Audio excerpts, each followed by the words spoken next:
বুঝতে পেরেছি গুনাহ করে নিজের আখিরাত বরবাদ করেছি। মাওলা ডায়াবেটিসের রোগী মিষ্টি খেয়ে বুঝতে পারে যে নিজের ক্ষতি করেছে। মাওলা আমরা গুনাহ করে বুঝেছি যে আমরা আমাদের ক্ষতি করে ফেলেছি। মাওলা আপনি ছাড়া আমাদের গুনাহ মাফ করার আর কেউ নাই। মাওলা আপনি আমাদেরকে ফিরিয়ে দিন, আমরা কার কাছে যাব? মাওলা আমাদের যাওয়ার তো কোনো রাস্তা নেই, আমাদের আর কোনো মাবুদ নেই। মাওলা মেহেরবানি করে আমাদের গুনাহগুলো মাফ করে দেন। মাওলা আপনার হাবিব সাল্লাল্লাহু আলাইহি ওয়াসাল্লাম বলেছেন বান্দার তওবায় আপনি খুব খুশি হয়ে যান। মাওলা আমরা গুনাহগুলি থেকে তওবা করতেছি। মাওলা আমাদের গুনার কারণে অনাবৃষ্টি সে খরা শুরু হয়ে গেছে। মাওলা সারা দুনিয়ার মুসলিম উম্মার উপরে জুলুম চেপে আসছে। মাওলা মেহেরবানি করে আমাদের গুনাহগুলো মাফ করে দেন। মাওলা আমাদের জানা অজানা গুনাহ সব মাফ করে দেন। আমাদের গোপন প্রকাশ্য গুনাহ মাফ করে দেন। মাওলা আমাদের মা বাবার গুনাহও মাফ করে দেন।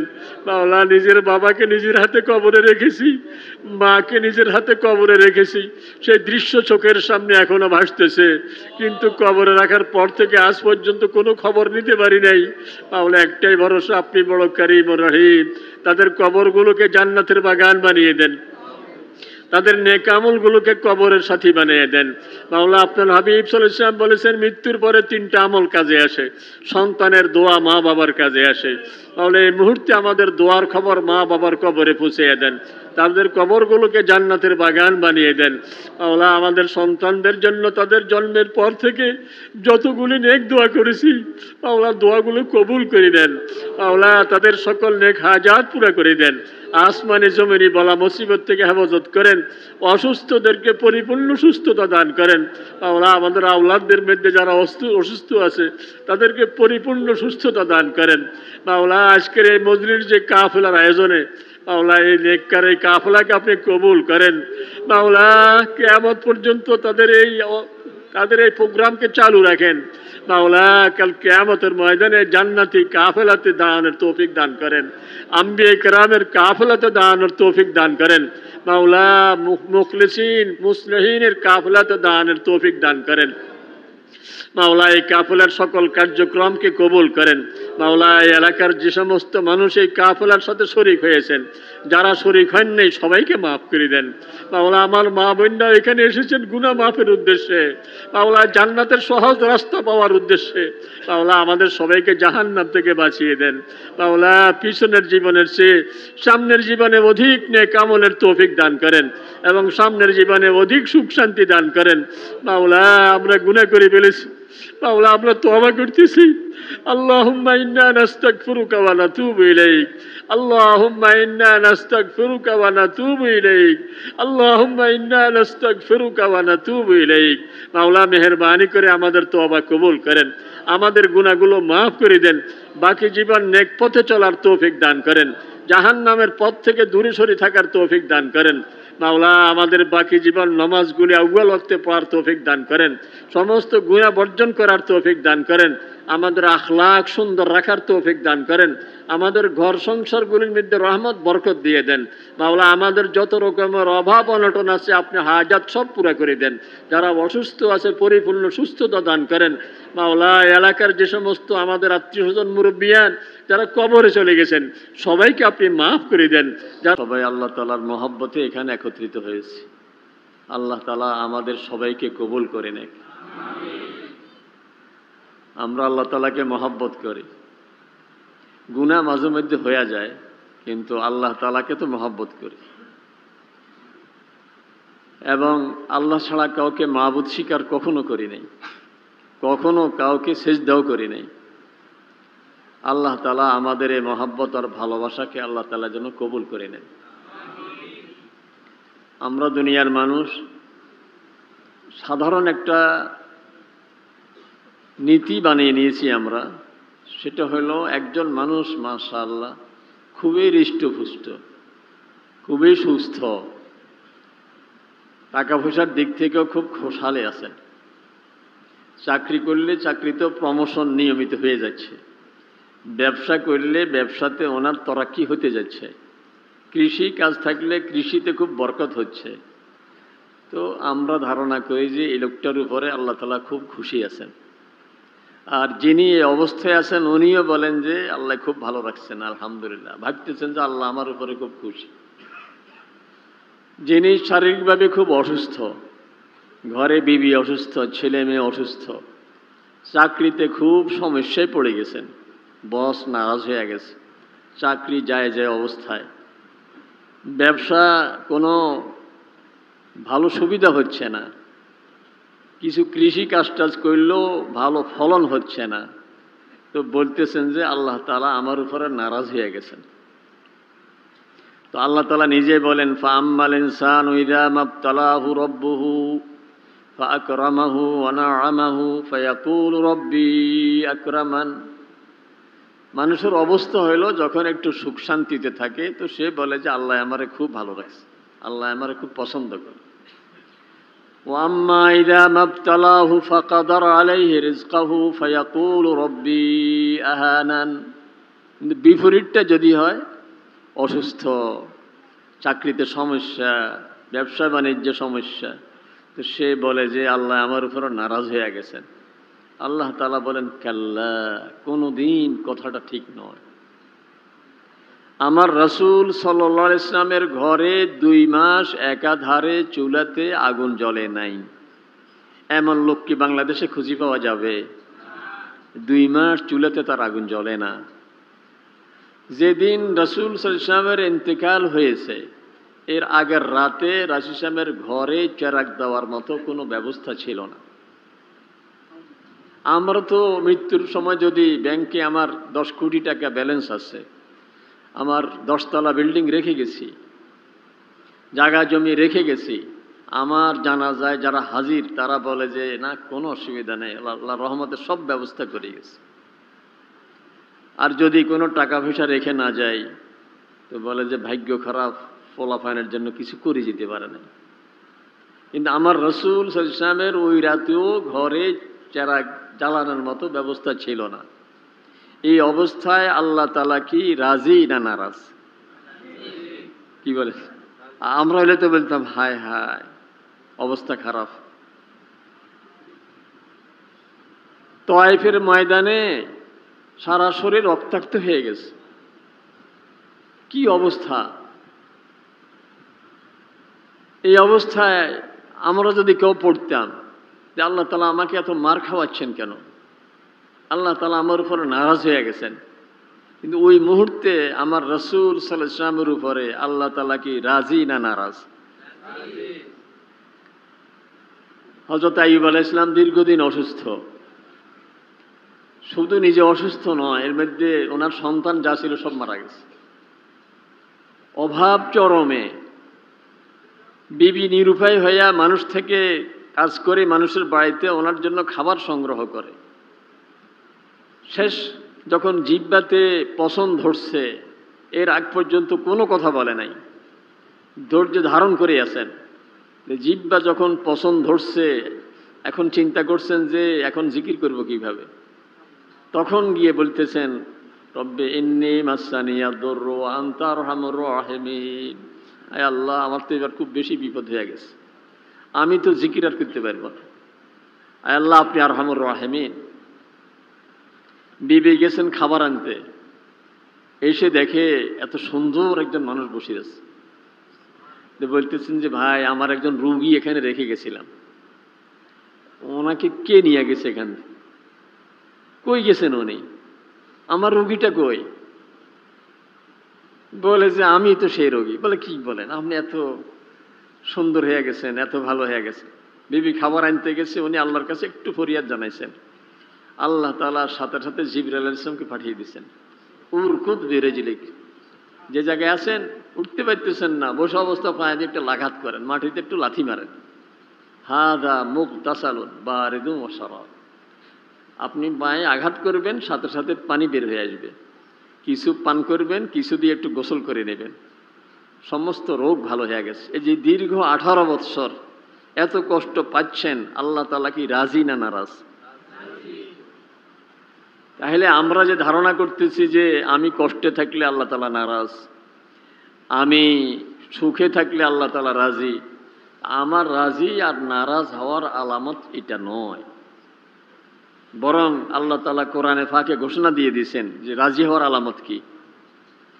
ইন্নাল্লাযীনা আমানু ওয়া আমিলুস সালিহাত সায়াজালু লাহুমুর রহমানু উদ্দা।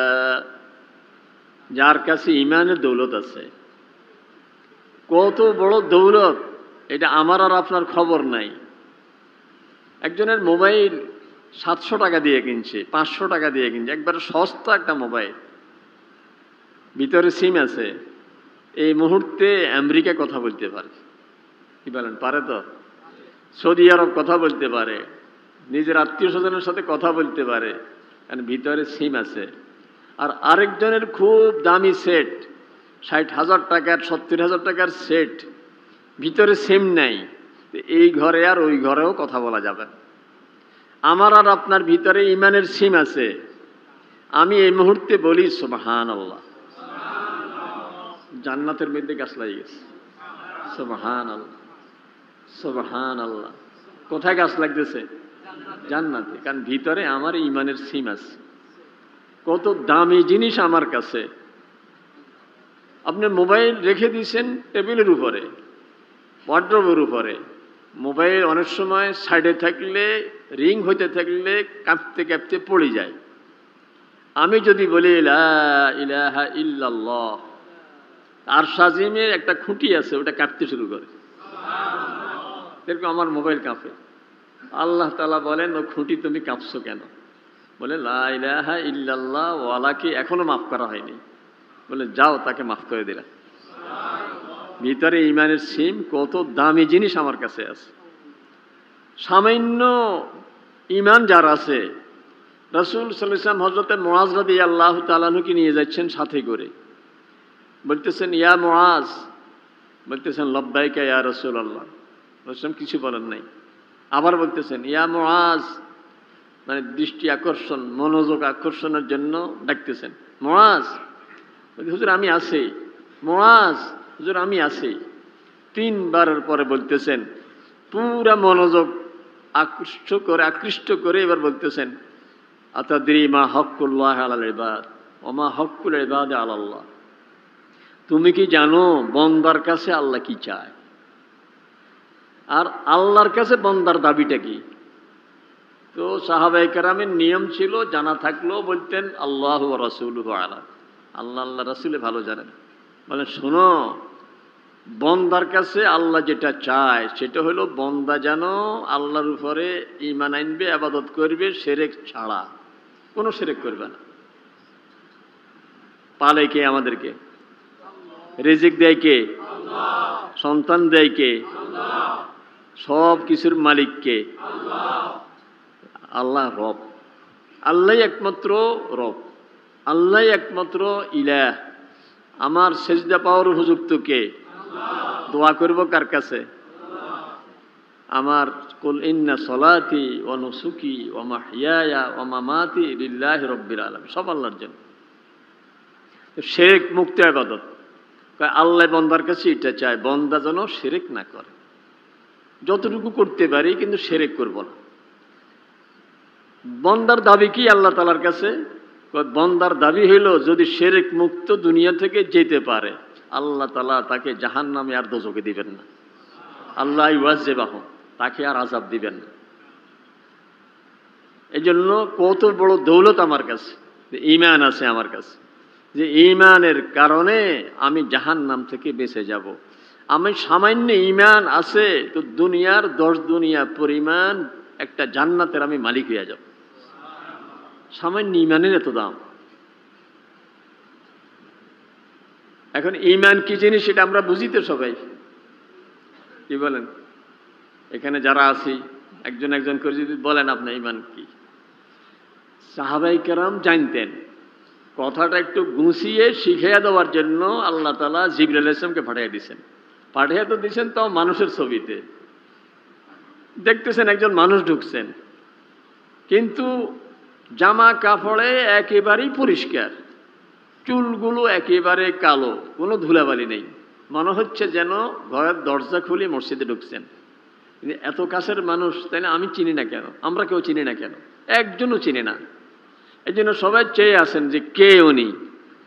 দেখতে দেখতে উনি রাসূল সাল্লাল্লাহু সামনে গিয়ে আত্তাহিয়াতু শুরুতে বসছেন। বসি বলতেছেন ইয়া রাসূলুল্লাহ মাল ঈমান, ঈমান কি জিনিস? সাহাবায়ে কেরাম খুব কান চৌকান্না হয়ে গেছেন, কান সজাগ করে ফেলছেন যে এটা তো আমাদের সবাই দরকার, ঈমান কি জিনিস। তো রাসূল সাল্লাল্লাহু আলাইহি ওয়াসাল্লাম বলতেছেন 6 কথা বিশ্বাস করার নাম ঈমান। কয় কথা? আমাদের নূরানী মাদ্রাসাগুলোতে সবখানে আমানতু বিল্লাহি ওয়া মালাইকাতিহি ওয়া কুতুবিহি, এই যে আমরা পড়ি তো, মুখস্থ পারি তো, ওখানে প্রথমত ঈমান আনিলাম, দ্বিতীয়ত কথা 7টা বলে, কিন্তু হাদিসের ভাষায় 6টা কথা। আমরা একটাকে ডবল বলার কারণে 7টা হয়ে গেছে। আমরা এই জন্য হাদিসের ভাষায় কথা বলব। হাদিসে হইল 6টা কথা বিশ্বাস করার নাম ঈমান। এইটা আমাদের প্রত্যেকের জন্য দরকার, আমার মা বোনদের জন্য দরকার, আমার ছোটদের জন্য দরকার, বড়দের জন্য দরকার, সকলের জন্য দরকার যে আমার ঈমান ঠিক আছে কিনা। কারণ 6টা কথা আমি যদি জানি, বিশ্বাস করি, তাহলে আমার ঈমান আছে। 1 নম্বর হইল আমি আল্লাহকে বিশ্বাস করি। কাকে বিশ্বাস করি? এইটা যদি বলি তো আমরা সবাই বলবো যে আমরা সবাই আল্লাহকে বিশ্বাস করি, কিন্তু আল্লাহকে বিশ্বাস করার মধ্যে 4 কথা। কয় কথা? 4 কথা বিশ্বাস করলে আপনি আল্লাহকে বিশ্বাস করলেন। এর 1 কথা যদি কম হয় তা আল্লাহকে বিশ্বাস করা হবে না। কথাগুলি বুঝতেছেন তো? 1 নম্বর হইল আল্লাহর অস্তিত্বে বিশ্বাস, আল্লাহ যে আছেন। কারণ একদল তো এখন এরকম লোকের সংখ্যা খুব কম, তবু আছে কিছু লোক যারা বলে সব কিছু ন্যাচারাল, সব কিছু প্রাকৃতিক, সবগুলি অটোমেটিক, এমনি হয়।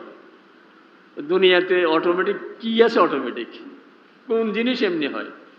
আল্লাহ তা বলেন আম খলিকু মিন গায়রি শাই আম হুমুল খালিকুন। এদেরকে জিজ্ঞেস করেন মায়ের পেটের ভিতরে এরা কেমনে হয়েছে? ওরা কি নিজেরা নিজেরা এমনি হয়ে গেছে, না নিজের হাত পা চোখ কান নিজে বসে বসে বানাইছে? ওদেরকে বলেন যে এগুলি বানাইলো কে? এই জন্য 1 নম্বর হইল আল্লাহর অস্তিত্বে বিশ্বাস। আল্লাহ তাআলাকে আমরা দেখি না, কিন্তু আল্লাহ যে আছেন এটা বুঝি তো। কিভাবে বুঝেন? এখন কি কারেন্ট আছে না নাই? মসজিদে কারেন্ট আছে? কিভাবে বুঝলেন? কারেন্ট দেখছেন কেউ কোনোদিন? ফ্যান ঘুরতে দেখেন, বাতি জ্বলতে দেখেন, ফ্রিজ চলে দেখেন, হিটার চলে দেখেন, কিন্তু কারেন্ট কি কেউ দেখছেন কোনোদিন? কারেন্ট জীবনে কেউ কোনোদিন চোখে দেখিনি আমরা। একটা লোক রাস্তা দিয়ে হাঁটতেছে, বলতেছেন ও পাগল, কারণ ল্যাংটা হয়ে দৌড় দিছে, বলতেছেন পাগল, ওর মাথা খারাপ। আর একটা লোক খুব সুন্দর হেঁটে যাচ্ছে, বলেন যেন এই লোক ভালো। তো এই লোক পাগল আর এই লোক ভালো কি করে বুঝলেন? এই যে আকল, ওর আকল নাই আর এর আকল আছে, আকলটাকে দেখছেন কেউ কোনোদিন? তবে আচরণে বোঝা গেছে ওর আকল নেই আর এর আকল আছে। আমি এই যে কথা বলতেছি মুর্দা না জিন্দা সেটা বুঝতেছেন যে উনি জিন্দা।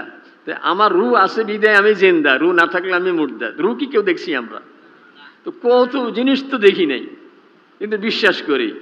আমার আল্লাহ যে আছেন, আল্লাহ তাআলা বলেন তুমি কোথায় যাচ্ছ আমাকে খোঁজার জন্য? অফি আনফুসিকুম, আরে আমি তোমার ভিতরে আছি। আমি মদিনা শরীফ পড়ার সময়ে জর্দানের একটা ভাই আমার মুস্তফা নাজম হঠাৎ করে একদিন বলতেছে তোমার হাতটাই দিকে দাও। আমি বললাম এই যে আমার হাত নাও।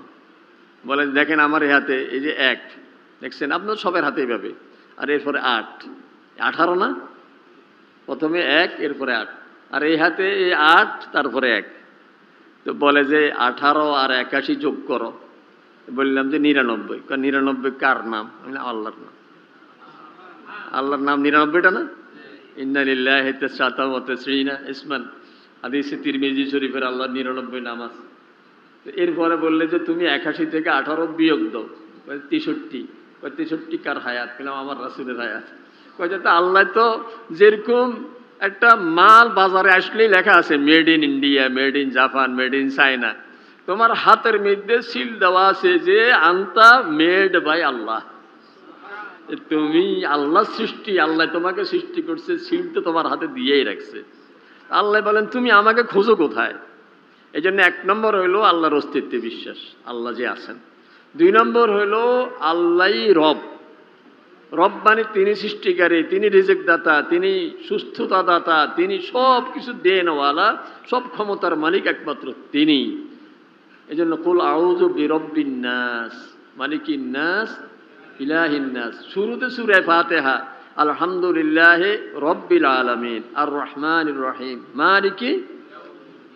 প্রথমত 3 কথা বলে দিয়েছেন, সর্বশেষ 30 পারা কোরআন শরীফ শেষ করি সর্বশেষ সূরাতেও কথা এটা বলে দিয়েছেন যে আল্লাহর অস্তিত্বের সাথে এই 3 কথা বিশ্বাস করিবে। 1 নম্বর হলো আল্লাহ রব, 2 নম্বর হলো আল্লাহই একমাত্র মাবুদ, লা ইলাহা ইল্লাল্লাহ, ইবাদতের উপযুক্ত একমাত্র তিনি। কি সুন্দর তর্জমা করে এখন নুরানি মাদ্রাসায়, যে আল্লাহ ছাড়া ইবাদতের উপযুক্ত আর কোনো মাবুদ নেই। ইবাদতের উপযুক্ত একমাত্র কে? আল্লাহ। আল্লাহ একমাত্র ইলাহ। 3 নম্বর হলো আল্লাহর কিছু নাম আর গুণ আছে, ওরকম নাম আর গুণ, আল্লাহর মতো নাম আল্লাহর মতো গুণ আর কারো হইতে পারে না। আল্লাহ একমাত্র একজনের নাম আল্লাহ, এছাড়া দুনিয়াতে কি কোনো আল্লাহ আছে? আর আল্লাহ আল্লাহু আহাদ, নামের ক্ষেত্রে তিনি এক, গুণের ক্ষেত্রেও তিনি এক, তার গুণের মতো গুণ আর কারো হইতে। এখন আমরা ভিতরে ভিতরে অনেক সময় ঈমান নষ্ট করি ফেলি। একজনে বলি যে ভাই আমার ভাগ্যটা একটু দেখেনছেন কি অবস্থা, বলি তো এরকম যদি কাউকে দিয়া ফাল খোলাই, ভাগ্য গণাই, তাহলে বোঝা গেল আমি যেন বিশ্বাস করলাম যে গায়েব আর কেউ জানে, গায়েবের মালিক একমাত্র কে? আল্লাহ।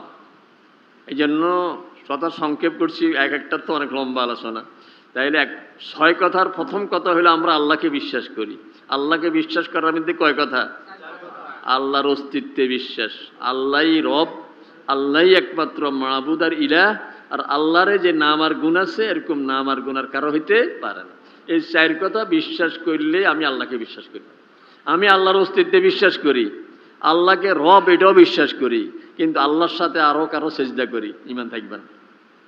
আল্লাহ ছাড়া কাউকে সেজদা করি না, আল্লাহ ছাড়া কাউকে রব স্বীকার করি না, আল্লাহর অস্তিত্বে বিশ্বাস করি, কিন্তু আবার মাঝখান দিয়ে এটাও বলি যে গায়েব কেউ কেউ জানে, গায়েব আল্লাহ ছাড়া আর কেউ কেউ জানে। বলে হুজুর গায়েব তো আপনারাও জানেন, বলেন না। আরে তাই বলেনছেন দেশের সামনের অবস্থা কি হবে?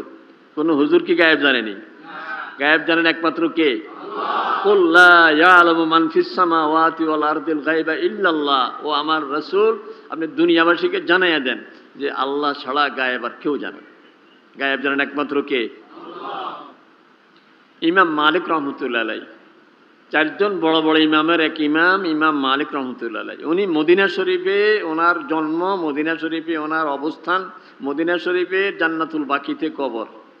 শেষ জীবনে মদিনা শরীফ থেকে বের হচ্ছেন না এই ভয়ে যে সারা জীবন মদিনায় কাটাচ্ছি, না জানি বাইরে গেলে পথে মরি যাই নাকি, তাহলে মদিনার মৌত আর নসিব হবে না।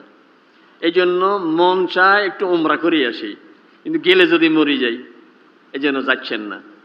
রাতে রাসূল সাল্লাল্লাহু আলাইহি ওয়াসাল্লামকে স্বপ্নে দেখছেন, জিজ্ঞেস করতেছেন ইয়া রাসূলুল্লাহ একটু বলেন তো আমি আর কয়দিন বাঁচব, যদি আশ্বাস দেন যে আরো 1 বছর আছেন তাইলে উমরা করে আসবো ফাঁকে দিয়া।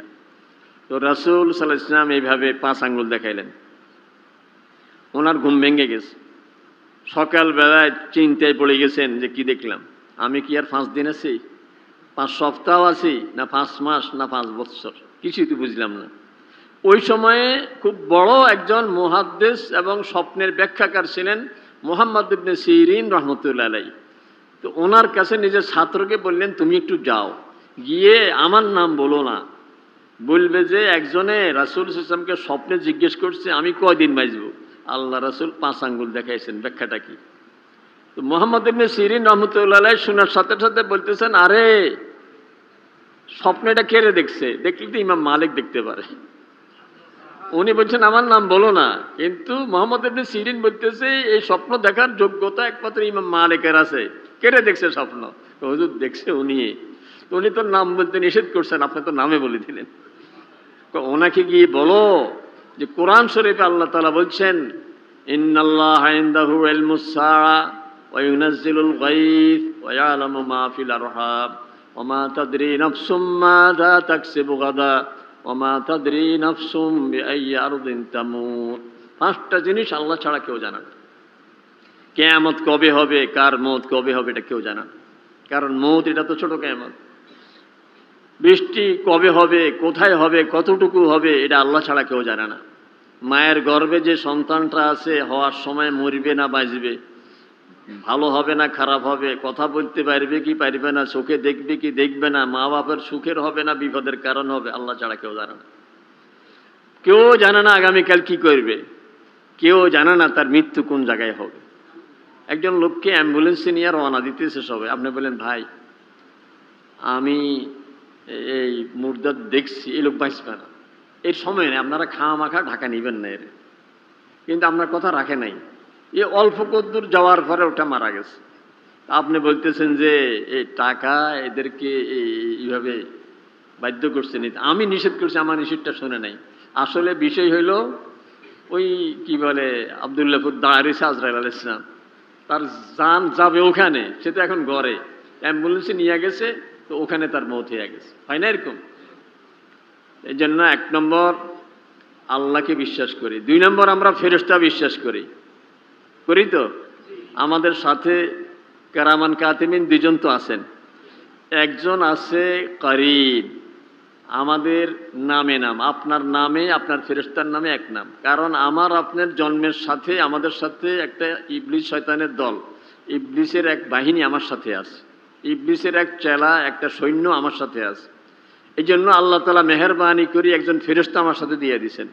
ইবলিসের টানে একদিকে বলে এই কাজ কর, কে যেন ভিতর থেকে বলে এর করা ঠিক হবে না। এই ফেরেশতার নামে আপনার নামে এক নাম। আজকে রাত্রে পরীক্ষা করবেন, শোয়ার সময় মোবাইলে অ্যালার্ম দিবেন না, ঘড়িতে অ্যালার্ম দিবেন না, আপনার ওই ফেরেশতাকে বলি শুইবেন যে ভাই আপনি আপনার নাম বলবেন। যেমন আমি বলবো ভাই হারুন, আপনি আপনার নাম বলবেন ভাই অমুক, আমাকে রাত 3টার সময় উঠাইয়া দিও। কারণ ওই ফেরেশতার কাজে হইলো ভালো কাজে সহযোগিতা করা, ঠিক যেভাবে বলবেন ওইভাবে আপনাকে জাগাইয়া দিবে। তাহলে আমরা ফেরেশতা বিশ্বাস করি। এছাড়া আল্লাহ তাআলার ফেরেশতার সংখ্যা কত, ফেরেশতার বড় বড় ফেরেশতাদের কি নাম, ওইটা না জানলেও চলবে, কিন্তু আমরা ফেরেশতা বিশ্বাস করি।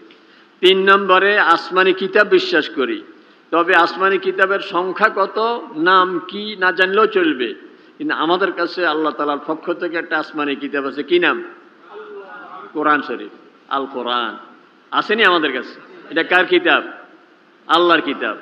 দুনিয়ার যত জিনিস নজরে আসে সব মাখলুক, কিন্তু কোরআন শরীফ এটা হলো আল্লাহর কালাম, এটা মাখলুক নয়, এটা আল্লাহর কালাম, এটাকে আমরা বিশ্বাস করি।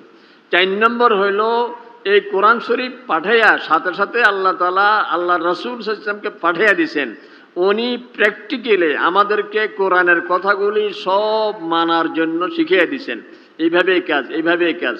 যদি রাসূল সাল্লাল্লাহু আলাইহি ওয়াসাল্লাম না শিখাইতেন, কোরআন শরীফ পড়ে পড়ে আমরা নামাজ শিখতে পারতাম না। কথা বুঝতেছেন? আমার লক্ষ্মীপুরে এক মসজিদ থেকে আমাকে ফোন করছে, বুঝলেন আমাদের মসজিদে একটা জমাত আসছে। জমাত আসলে আমরা কি বুঝি, কি জামাত? যদি বলে আমাদের মসজিদে জমাত আছে, কি জামাত? তাবলীগ জামাত। আমি বললাম কই থেকে আসছে? ঢাকা থেকে। তো ভালো, আমাকে কেন ফোন দিছেন? হুজুর এরা আমাদেরকে ওয়াজ করতেছে যে হাদিস মানা যাবে না, শুধু কোরআন শরীফ মানবে। আমি বললাম কি বলেন, এই জমাত কে নিয়ে আসছে? বলে যে অমুক। ও অমুক যে, তার নম্বর আমার মোবাইলে সেভ করা আছে। আমি ওনাকে ফোন দিলাম, আপনার মসজিদে এরকম জমাত আসছে যারা হাদিস মানে না? বলছে হ্যাঁ আমি নিয়ে আসছি। আমি বললাম ওরা নাকি হাদিস মানে না। আমিও তো মানি না। আমি বললাম ইন্না লিল্লাহ, আপনি হাদিস মানেন না, আপনার আব্বার জানাজা আমাকে দিয়ে পড়াইছেন, আপনার আম্মার জানাজা আমাকে দিয়ে পড়াইছেন, আপনি যে হঠাৎ করে এরকম হয়ে গেলেন, তা আমার সাথে একটু বলবেন না আমাকে যে হুজুর এটা কি ভালো না খারাপ? কয়েছেন আপনাদেরকে বহুত মানছি আর মানি না। আমি ভাবলাম যে জোর করি তো কাউকে কিছু বলা যাবে না। তা আমি বললাম ঠিক আছে, কালকে সকালে আমি আসবো, আপনার এই লোকগুলো শুধু 2 রাকাত নামাজ আমাকে পড়ি দেখাবে, কোরআন আয়াত দিয়ে দিয়ে পড়বে, হাদিস মানতে পারবে না, কারণ ওরা তো হাদিস মানে না। যখন হাত উঠাবে আমি বললাম কোরআনের কোন আয়াতে আছে এইভাবে হাত উঠাইতে হবে, এটা তো হাদিসে না আছে। যখন হাত বাঁধবে আমি বললাম হাত বাঁধা কোথায় আছে বলেন। যখন রুকুতে যাবে হাত যে হাঁটুতে এইভাবে রাখবে, মাথা পিঠ কোমর বরাবর থাকবে, সুবহান রব্বিয়াল আযীম পড়বে, কোরআনের কোন আয়াতে আছে আমাকে বলবে যে এই আয়াতে আছে। সকালবেলায় এলাকার লোকে ফোন দিল, হুজুর রাতেরও ভাগে গেছে সব, ওরা আর নাই, আর আসে নাই লক্ষ্মীপুর। এই জন্য আমরা আল্লাহ রাসূলকে বিশ্বাস করি, আল্লাহকে বিশ্বাস করি, ফেরেশতা বিশ্বাস করি, আসমানি কিতাব বিশ্বাস করি। আল্লাহ তাআলা রাসূল সাল্লাল্লাহু আলাইহি ওয়াসাল্লামকে পাঠাইয়া ইবাদতের ধরন আমাদেরকে শিখিয়ে দিয়েছেন। রাসূল সাল্লাল্লাহু আলাইহি ওয়াসাল্লাম যে ইবাদত যেভাবে শিখিয়ে দিয়েছেন ওইভাবে করলে সেটার নাম হবে ইবাদত। আমি আমার মন মতো করলে সেটা ইবাদত হবে না। আপনার জামার কাপড় খুব দামি, 4,000 টাকা গজ দিয়ে আসছেন এক টেইলারের কাছে, টেইলার নিজের মন মতো সিলাইয়া দিছে, আপনি যে ডিজাইন দেখে দিয়ে আসছেন ওই রকম সিলাই নাই, আপনি কি জামা আনবেন? কি রে ভাই, আমার কাপড়টা নষ্ট করে ফেলছো। কাপড় আমার পছন্দ, ডিজাইনই তো আমার পছন্দ। এই জন্য আল্লাহ তাআলা নামাজ পড়তে বলছেন, নামাজের ধরন আল্লাহ রাসূলকে দিয়ে শিখিয়ে দিয়েছেন এই ডিজাইনে। রোজা রাখতে বলছেন এই রকমে, যাকাত দিতে বলছেন এই রকমে, হজ করতে বলছেন এই রকমে। এই জন্য আমরা নবী রাসূল বিশ্বাস করি, এরপরে আমরা আখিরাত বিশ্বাস করি। কি বলেন? এই জিন্দেগি শেষ নয়, আরেকটা জিন্দেগি সামনে, মওতের পর থেকে শুরু হবে, সেটা হলো আসল জীবন। এখানে যা করি সব কিছুর খবর আখিরাতে হয়ে যাবে। আমাদের যাদের ঈমান আছে, আপনি সুইচ গেট দেখছেন? সুইচ গেট বুঝেন তো? সুইচ গেট যে নদীর পানি এলাকার দিকে ঢুকার মুখে সুইচ গেট দিয়ে রাখে, বর্ষার সময় এগুলি খুলে রাখে, বর্ষা শেষ হয়ে গেলে গেট আটকাইয়া দেয়।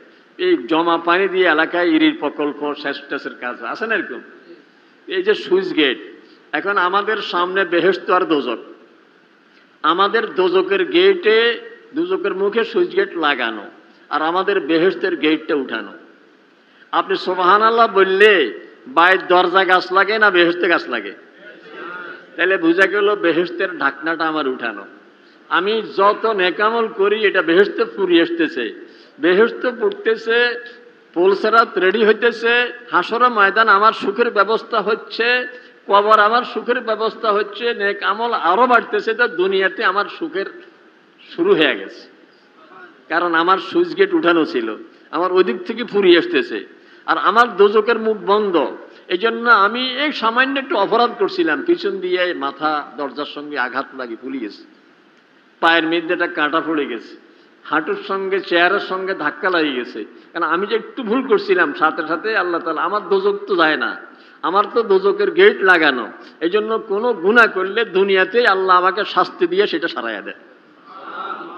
একজন নেককার, সারা জীবনে নেককার, কিন্তু কিছু গুনাহ রয়ে গেছে, মৃত্যুর 1 মাস আগ থেকে অসুস্থ, কিন্তু সবাই অবাক, এত আল্লাহওয়ালা মানুষ খুব কষ্ট পাচ্ছে, ওই যে কিছু রয়ে গেছে, এটা আল্লাহ তাআলা মৃত্যুর সময় তাকে সারাইয়া দেন। কিন্তু বিপরীতে একজন কাফের আর মুশরিক, তার দোজকের ঢাকনা উঠানো আর বেহেশতের ঢাকনা লাগানো, সে যত ভালো কাজ করুক দুনিয়াতে পাওয়া যায়, কারণ তার তো বেহেশতে যায় না কিছু। আর যত গুনাহ করে দুনিয়াতে ধরা পড়ে না, তার দোজক থেকে ফুরিয়ে আসতেছে, তার দোজক রেডি হচ্ছে, তার হাসরের ময়দান রেডি হচ্ছে, শাস্তির কবরে তার শাস্তির ব্যবস্থা হচ্ছে। অন্যায় করতে করতে শেষ পর্যন্ত সবাই বলে যে ওর পাপ বাতি হয়েছে, এই জন্য দুনিয়াতে ধরা পড়ে গেছে। কথা বুঝে আসছেনি আমাদের? এই জন্য আমি আখিরাত বিশ্বাস করি, যে আমি যে যত নেকামল করতেছি এ পর্যন্ত কোনোটা পেয়েছি, কোনোটা কিছুই পাই নাই, কিন্তু আমার আখিরাতে কি আছে না নাই? অবশ্যই জমা আছে। আমি যে যত দোয়া করছি এ পর্যন্ত, কত কান্দা কাঁদছি আল্লাহ তাআলার কাছে, এই কান্দাগুলোকে বেকার গেছে না? সব জমা আছে, সব জমা আছে। কোন কোন দোয়া এরকম আপনি দোয়া করছেন তো সাথে সাথে কবুল হয়ে গেছে, কোন কোন দোয়া এমন আপনি দোয়া করতেছিলেন কিন্তু আল্লাহ তাআলা জানেন, আরে বান্দা তুই কি জন্য কান্দস? তোর ব্যবসার জন্য? আরে তোর তো আগামীকালকে ভাঙি যাবে, তুই তো আশুলিয়া যাওয়ার পথে তোর অ্যাক্সিডেন্ট ঘটবে, তো ঠিক আছে তুই যখন কাঁদছ তোর অ্যাক্সিডেন্ট আমি মাফ করে দিছি। কিন্তু এটা তো আমার জানাই ছিল না। আমার ছেলে খুব বিপদে পড়তো, আমার বিবির খুব অসুস্থতা আসতো, কোনো একটা সমস্যা হয়ে যেত, আমার এ দোয়ার কারণে দুনিয়ার বিপদ থেকে আল্লাহ তাআলা আমাকে উদ্ধার করে দিয়েছেন। কোন কোন দোয়া যেটা চেয়েছি তাও পাইনি, দুনিয়ার কোনো বিপদও কাটেনি, এটা আল্লাহ তাআলার ফাইলে জমা রেখে দিয়েছেন। কাল কিয়ামতের ময়দানে যদি আমার আমল শর্ট পড়ে, আমার আমলে যদি জান্নাতের আর বেহেশতের ফয়সালা না হয়, তো আল্লাহ তাআলা ওই আমল নামার পাল্লায় দিয়ে আমার জান্নাতের ফয়সালা করে দিবেন। তখন প্রত্যেকটা মানুষ বলবে, আয় আল্লাহ, দোয়া যদি সব জমা থাকতো তাইলে না ভালো হইতো। কারণ দুনিয়াতে চেয়েছিলাম ব্যবসা, ব্যবসা তরাক্কি হয়েছে, ব্যবসা দুনিয়াতে রয়ে গেছে। চাইছিলাম একখান বিল্ডিং, বিল্ডিং হয়ে গেছে, বিল্ডিং বিল্ডিংয়ের জায়গায় রয়ে গেছে। চেয়েছিলাম বড় একটা চাকরি, চাকরি হয়ে গেছে, চাকরির জায়গায় রয়ে গেছে, আমি চলে আসছি। আয় আল্লাহ, সব দোয়া যদি আখিরাতে পেয়ে যেতাম কি লাভ হইত। এই জন্য আমাদের কোনো আমল বেকার যায় না। এই পর্যন্ত যত নামাজ পড়েছেন বেকার গেছে না আছে? সব জমা আছে। যতবার সুবহানাল্লাহ পড়েছেন সব জমা আছে। যতবার মা বাবার খেদমত করেছেন সব জমা আছে। কোনো একজন মানুষের সঙ্গে ভালো ব্যবহার করেছেন সব জমা আছে, কারণ আমরা আখিরাত বিশ্বাস করি। আর যদি গুনাহ করি তো ভয় আছে, যদি আমার গুনাহ জাহান্নামে জমা হইয়া থাকে তাহলে আমার কি উপায় হবে। এই জন্য আল্লাহ তাআলার কাছে বড় প্রিয় হইল দুইটা ফোঁটা। এক ফোঁটা হইল আল্লাহর ভয়ে চোখের পানির ফোঁটা, আরেক হইল আল্লাহর রাস্তায় জেহাদে রক্তের ফোঁটা। এবং হাদিসে আসছে যে একজন লোক দুধ দহন করতেছে, ছাগলের, গরুর দুধ দহন করার পরে আপনি যে বলতেছেন ভাই এই যে স্তন থেকে ওলান থেকে দুধ দহন করলেন এটা আবার একটু ভিতরে রাখি দেন, এটা কি পারবেন? তো রাসূল সাল্লাল্লাহু আলাইহি বলেন দহন করা দুধ স্তনে ফেরত দেওয়া যেরকম অসম্ভব, আল্লাহর ভয়ে যদি কোনো চোখ কাঁদে এই চোখ জাহান্নামে যাওয়া এরকম অসম্ভব। আমি আল্লাহর ভয়ে একটু কাঁদব, রাত্রে উঠে কাঁদব, নির্জনে কাঁদব। রাসূল সাল্লাল্লাহু আলাইহি বলেন 7 ধরনের মানুষ আর শাজিমের ছায়াতে জায়গা পাবে। 7 গ্রুপ। প্রথম হইল ইমামুল আদিল, যে বিচারক, এলাকার কাউন্সিলর, চেয়ারম্যান, মেয়র, এমপি, মন্ত্রী আর উপরের মানে যে যে দায়িত্বে আছে, দায়িত্বশীল যারা, তারা যদি ন্যায় বিচার করে, যে সেখানে নিজের আপন আর পর বুঝে না, বিচারের চোখে সব সমান, যদি এরকম হইতে পারে আর শাজিমের ছায়াতে জায়গা পায়। 2 নম্বর হলো শাবুন নাশা ফি তাআতিল্লাহ, একজন যুবক 20 বছর বয়স থেকে যৌবন মূল শুরু, 15 থেকে 20, এটা তো বুঝতে বুঝতে শেষ। 45 বছর হলে বার্ধক্যের পালায় চলে আসে। তাহলে এই যে 20 থেকে 45 মাত্র 25 বছর, এই 25 বছর কোন রকম নিজকে কন্ট্রোল করে রাখছে, কোনো গুনাহ করে নাই, কাবিরা গুনাহ করে নাই। নিজের রাসূল বলেন 2টা জিনিসের দায়িত্ব নাও, তো আমি মুহাম্মদুর রাসূলুল্লাহ সাল্লাল্লাহু আলাইহি ওয়াসাল্লাম নিজ দায়িত্বে তোমাকে জান্নাতে পৌঁছিয়ে দিব। মাইয়াজমান লি মা বাইনা ফাক্কাইহি ওয়া মা বাইনা ফাকিজাইহি আজমাল্লাহুল জান্নাহ, যে জিহ্বার দায়িত্ব নিতে পারবে আর লজ্জাস্থানের দায়িত্ব নিতে পারবে, যে এই জিহ্বা দিয়ে কোনো গুনার কথা বলবো না, লজ্জাস্থান দিয়ে কোনো গুনাহ করব না, যে এই দায়িত্বটা নিতে পারে, আমি মুহাম্মদ রাসূলুল্লাহ সাল্লাল্লাহু আলাইহি ওয়াসাল্লাম আমি আমার দায়িত্বে লোকটাকে জান্নাতে পৌঁছিয়ে দিই। এই জন্য আখিরাত বিশ্বাস করি আমরা। তাহলে 5 কথা গেল, আল্লাহকে বিশ্বাস করি, ফেরেশতা বিশ্বাস করি, আসমানি কিতাব বিশ্বাস করি, নবী রাসূল বিশ্বাস করি, আখিরাত বিশ্বাস করি। বুঝে আসছে তো? আরেকটা হলো আমরা তাকদীর বিশ্বাস করি। কি বিশ্বাস করি? তাকদীর বিশ্বাস করি। আজকে যে আমি এখানে পৌঁছতে যে 20 মিনিট দেরি হবে এটাও তাকদীরে ছিল, বুঝতে নেই, চেষ্টার তো কমতি ছিল না। আমি জুমার আগে খেয়ে নিছি, জুমা পড়িয়ে সাথে সাথে গাড়ি রেডি ছিল, গাড়িতে চলে আসছি। ইচ্ছা তো ছিল মাগরিবের পর পর পৌঁছে যাওয়ার, কিন্তু পৌঁছতে যে দেরি হবে এই কথাটা কি তাকদীরে আছে না নাই? আপনি যে আজকে কি খাবেন এটা তাকদীরে আছে না নাই? এখন প্রশ্ন জাগে, সব কিছু তো তাকদীরে আছে, তো আমাদের কামটা কি, আমাদের দোষটা কি?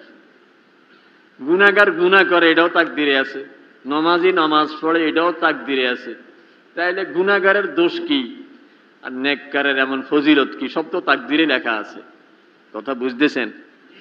যদি আপনার এলাকায় একজন লোক এরকম সচেতন, ওনার বাসায় একটা বড় রেজিস্ট্রার খাতা রাখছে, উনি প্রত্যেক বছরের একটা খাতা, 2024 সন একটা খাতা বানাইছে। এই খাতার মধ্যে উনি প্রতিদিনের আয় ব্যয় লেখে। 2024 এপ্রিল মাসের 26 তারিখ, আজকে সকাল থেকে এই রাত্রে 10টার সময় উনি খাতা লিখতে বসে, লেখে যে আজকে আয় কি, বাড়ির কিছু জিনিস বিক্রি আছে, ছেলে বিদেশ থেকে টাকা পাঠাইছে, কেউ কিছু দিছে, এগুলি সব আয়। ব্যয়ের খাতের মধ্যে আজকের বাজার খরচ, ছেলে মেয়ের অসুস্থতার কারণে ওষুধ কেনা খরচ, ডাক্তারের খরচ, কাপড় চোপড় খরচ, এসব লেখে। দুপুর বেলায় মেহমান আসার পরে ছেলেটাকে পাঠাইছিল বাজারে 500 টাকা দিয়ে, যে এটা নিয়ে আস, কিন্তু রাত্রে 10টা যখন লিখতে বসছে সেই পর্যন্ত ছেলে আসে নাই। পাঠাইছে কখন? দুপুরে। এখন ওনার ধারণা হলো ছেলেটার টাকা পাইয়া খারাপ আড্ডায় গেছে। খুব রাগারাগি বিবির সঙ্গে করতেছে, ও আসলে আজকে মেরে ফেলবো, কাটি ফেলবো, ছেড়ে ফেলবো, কারণ আমার টাকা দিয়ে সে অন্যায় করতেছে এরকম। আর মেহমান ঘরে আসছে, সদাই আনতে পাঠাইছে, এই পর্যন্ত আনে নাই, খুব রাগারাগি করতেছে। এখন ওই 500 টাকা যে ওনার খরচ লিখবে কোথায়? তো ওখানে লিখে রাখছে যে ছেলের ওই দুষ্টামির, হয়তো কি ভিডিও গেমস খেলতে গেছে, না সিনেমা দেখতে গেছে, না খারাপ আড্ডার কথা লিখে রাখছে তার খরচ। এদিকে রাগারাগির কারণে মায় ভয় পেয়ে গেছে, মা ঘুমাচ্ছেন না। রাতের বেলায় মার কান সজাগ, ছেলে আসলে তো বাবায় টের পাইলে মার দিবে। এই জন্য মায়ের টের পাইছে যে ছেলে আসছে, আস্তে দরজা খুলি, প্রথমে বলতেছে, এই তুই ভিডিও গেমস খেলছিলি, আপনি কেমনে জানেন? কথা কি শোনা যায়? তো বলতেছে যে তোর আব্বা খাতায় লিখছে। লিখছে নি উনি? লিখছে। ও এই জন্য না আমি লিখছি, আমি এই জন্যই না ভিডিও গেমস দেখতে গেছি, আব্বা খাতা লিখছে কা। এখন আপনারা বলেন কি, বাপে লেখার কারণে সে দেখতে গেছে না সে নিজের গতিতে গেছে? লেখা আছে কথাটা জানছে কি আগে না পরে? বুঝে আসছে? কিন্তু বাপের লেখাটা ভুলিতে পারে, বাপে লিখছে সম্পূর্ণ আন্দাজে।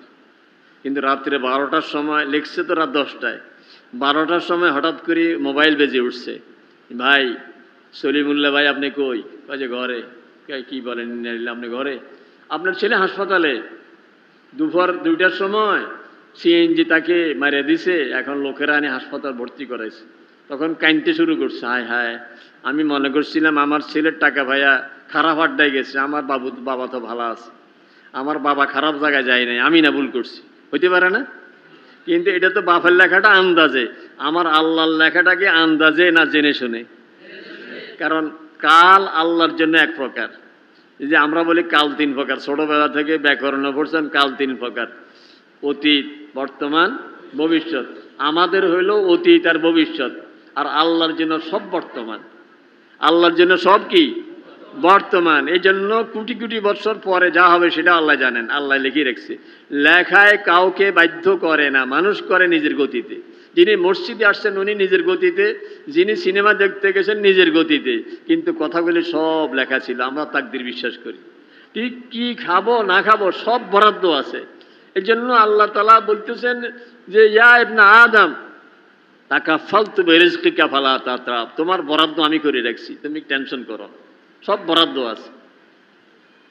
তাহলে এই 6 কথা বিশ্বাস করার নাম ঈমান। ঠিক আছে? মনে থাকবো তো ইনশাআল্লাহ। এবং এই কথাগুলি মাঝে মধ্যে ঘরে আলোচনা করব। নাস্তা করতে বসলে ছেলে মেয়ে নিয়ে, বিবিকে নিয়ে বলবো যে ঈমান তো 6 কথার নাম। আল্লাহকে বিশ্বাস করি, ফেরেশতা বিশ্বাস করি, আসমানি কিতাব বিশ্বাস করি, নবী রাসূল বিশ্বাস করি, আখিরাত বিশ্বাস করি, তাকদীর বিশ্বাস করি। এই 6টা কথা বিশ্বাস করলে আমার ঈমান হবে। একটা কথাও যদি কম থাকে আমার ঈমান হবে না। এটা জরুরি না? তো আল্লাহ তাআলা বলেন যার ঈমান আছে, আর কি আছে? নেক আমল আছে। আর কি আছে? নেক আমল। নেক আমলের মধ্যে সর্বোচ্চ নেক আমল হলো কিয়ামতের ময়দানে আউয়ালু মা ইউহাসাবু বিহিল আবদু ইয়াউমাল কিয়ামাতে আস-সালাহ। সর্বপ্রথম হিসাব হবে কিসের? নামাজের। এই জন্য আমার নামাজ সহি। যদি নামাজ সহি হয়, যত ঝামেলাই থাকুক, নামাজ 5 ওয়াক্ত আমি তাকবীরুল্লাহর সাথে জামাতে পড়ি, তাইলে হবে কি? রাসূলের একটা দোয়া, আল্লাহুম্মা আসলিহ লানা দীনানা আল্লাযী হুয়া ইসমাতু আমরিনা ওয়া আসলিহ লানা দুনিয়ানা আল্লাতী ফিহা মাআশুনা ওয়া আসলিহ লানা আখিরাতানা আল্লাতী ইলাইহা মাআদুনা। আয় আল্লাহ, আমার দিন গুছিয়ে দেন। 2 নম্বর হলো আমার দুনিয়াও গুছিয়ে দেন। 3 নম্বর হলো আমার আখিরাতকেও গুছিয়ে দেন। আমি বলি যে এই যে দোয়ার একটা ধারাবাহিকতা আছে। যদি আমার দিন গুছিয়ে থাকে, আপনি দেখছেন রমজান মাসে রোজার কারণে আমাদের সংসারে চালচলনে বরকত নয়নি। আমার দিন যদি গুছিয়ে থাকে, নামাজগুলি আমি সুন্দর মতো পড়ি, তো আল্লাহ তাআলা আমার দুনিয়া গুছাইয়া দিবে। দেখা যাবে যে আমি দোকানদার, নামাজ পড়ি, তো আল্লাহ তাআলা আমার কাস্টমার বেশি জোগাড় করে দিবে। আমি ঘর সংসার করি, নামাজ পড়ি, আমার ঘর সংসারের মধ্যে রান্না বান্না এগুলিতে আল্লাহ তাআলা বরকত দিয়ে দিবে। দেখা যাবে যে রান্না খেয়ে সবাই সুস্থ আছেন, খুব মজা হচ্ছে, এবং সব কিছুর মধ্যে অল্পতে অনেক বরকত হয়ে যাচ্ছে। এই জন্য যদি দিন গোছানো হয় তো দুনিয়া গোছানো হবে, যদি দিন গোছানো হয় দুনিয়া গোছানো হয়, বাকি সামনের এলো আখেরাত। দেখা যাবে যে আমার আখেরাত মৃত্যুর সময় থেকে সব গোছানো পাচ্ছি আমি। মৌতের সময় ফেরেশতারা চলে আসছে গোছানো, কবরের মধ্যে বেহেশতের বিছনা বিছানো আছে গোছানো, হাসর ময়দানে আরশ আজিমের ছায়াতে জায়গার ব্যবস্থা হয়ে গেছে গোছানো, পুলসিরাত পার করে দেওয়ার কুদরতি ব্যবস্থা হয়ে আছে গোছানো, আর বেহেশত তো আমার জন্য অপেক্ষা করতেছে গোছানো। তাহলে আমার সব কিছু গোছানো হয়ে যাবে। কিন্তু আমরা দিন গোছানো নাই, নমাজ পড়েন না, যতই কাজ করবেন আল্লাহ তাআলা বলেন ইয়া ইবনে আদম তাফাররাক লিইবাদাতি আমলাউ সাদরাকা গিনান ওয়া আসুদ্দু ফাকরাক। ও আদম সন্তান, আমার ইবাদতের জন্য সময় বের করো, তুমি মসজিদে চলে আসো, তুমি মসজিদে আসো, তোমার অন্তরকে আমি সুখী করে দিব, তোমার যত কাজ এগুলি আমি করে দিব। কে করে দিবেন? তা আমার কাজ যদি আমার আল্লাহ করে দেয়, তো আমি নিজে করলে ভালো হবে না আল্লাহ গোছাই দিলে ভালো হবে? আল্লাহ বলেন আমি গোছাইয়া দিব, তুমি আমার ঘরে চলে আসো, আমার ঘরে চলে আসো। মসজিদে যাই, নমাজ পড়ি, উপকার কি আমার আল্লাহর না আমার?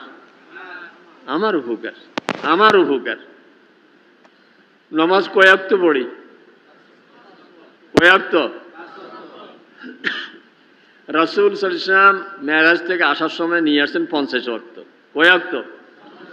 কিন্তু শেষ পর্যন্ত কমাইতে কমাইতে টিকছে কয়াক্ত। এই ভিতরে রহস্য আছে। দেখেন, ফজর, জোহর, আসর, মাগরিব, এশা। ফজর আমার জীবনের ফজর ছিল আমি যখন মায়ের পেট থেকে আসছি। দুনিয়ার সব প্রাণী মায়ের পেট থেকে, ডিম থেকে বাচ্চা ফুটার পরে, গরুর বাচ্চা মায়ের পেট থেকে আসার পরে কিছুক্ষণের মধ্যে সে দুধ খুঁজি বের করতে পারছে, সে ঘাস খেতে শুরু করছে, সে নিজের চলা নিজে চলতে শিখছে।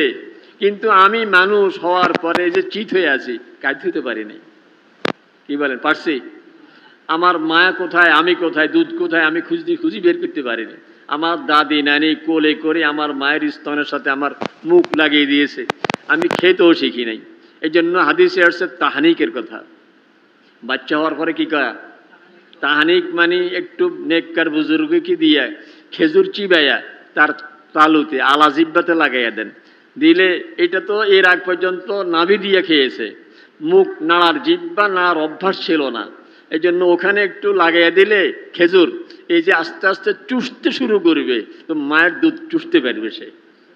একদিকে বুজুর্গের একটু মুখের লালা লাগলো, বরকত হয়ে গেল, ওইদিকে সে খাওয়া অভ্যস্ত হয়ে গেল। তাইলে আমি এত অসহায়, আমি খেতে পারি নাই। এই সময় আমার দাদি নানি সব কানে কানে আমাকে বলে দিছে যে নাতি, তুমি তো কিছুই বলতে পারো না, তোমাকে একটা বুদ্ধি শিখাইয়া দিই, তুমি কিছু লাগলে কাঁদিও। এটাকে দাদি নানি শিখেছেন না আল্লাহ শিখেছেন? ডাক্তারে শিখেছেন না আল্লাহ শিখেছেন? যে আল্লাহ ছোটবেলায় আমার পালার ব্যবস্থা করছেন। আমার মা মৃত্যুর মুখে ছিল, অনেকের ধারণা ছিল যে আমার মা বেঁচে নাই। আমি যখন দুনিয়াতে আসছিলাম নিরাশ হয়ে গেছেন। কিছুক্ষণ পরে আমার মায়ের জ্ঞান আসছে।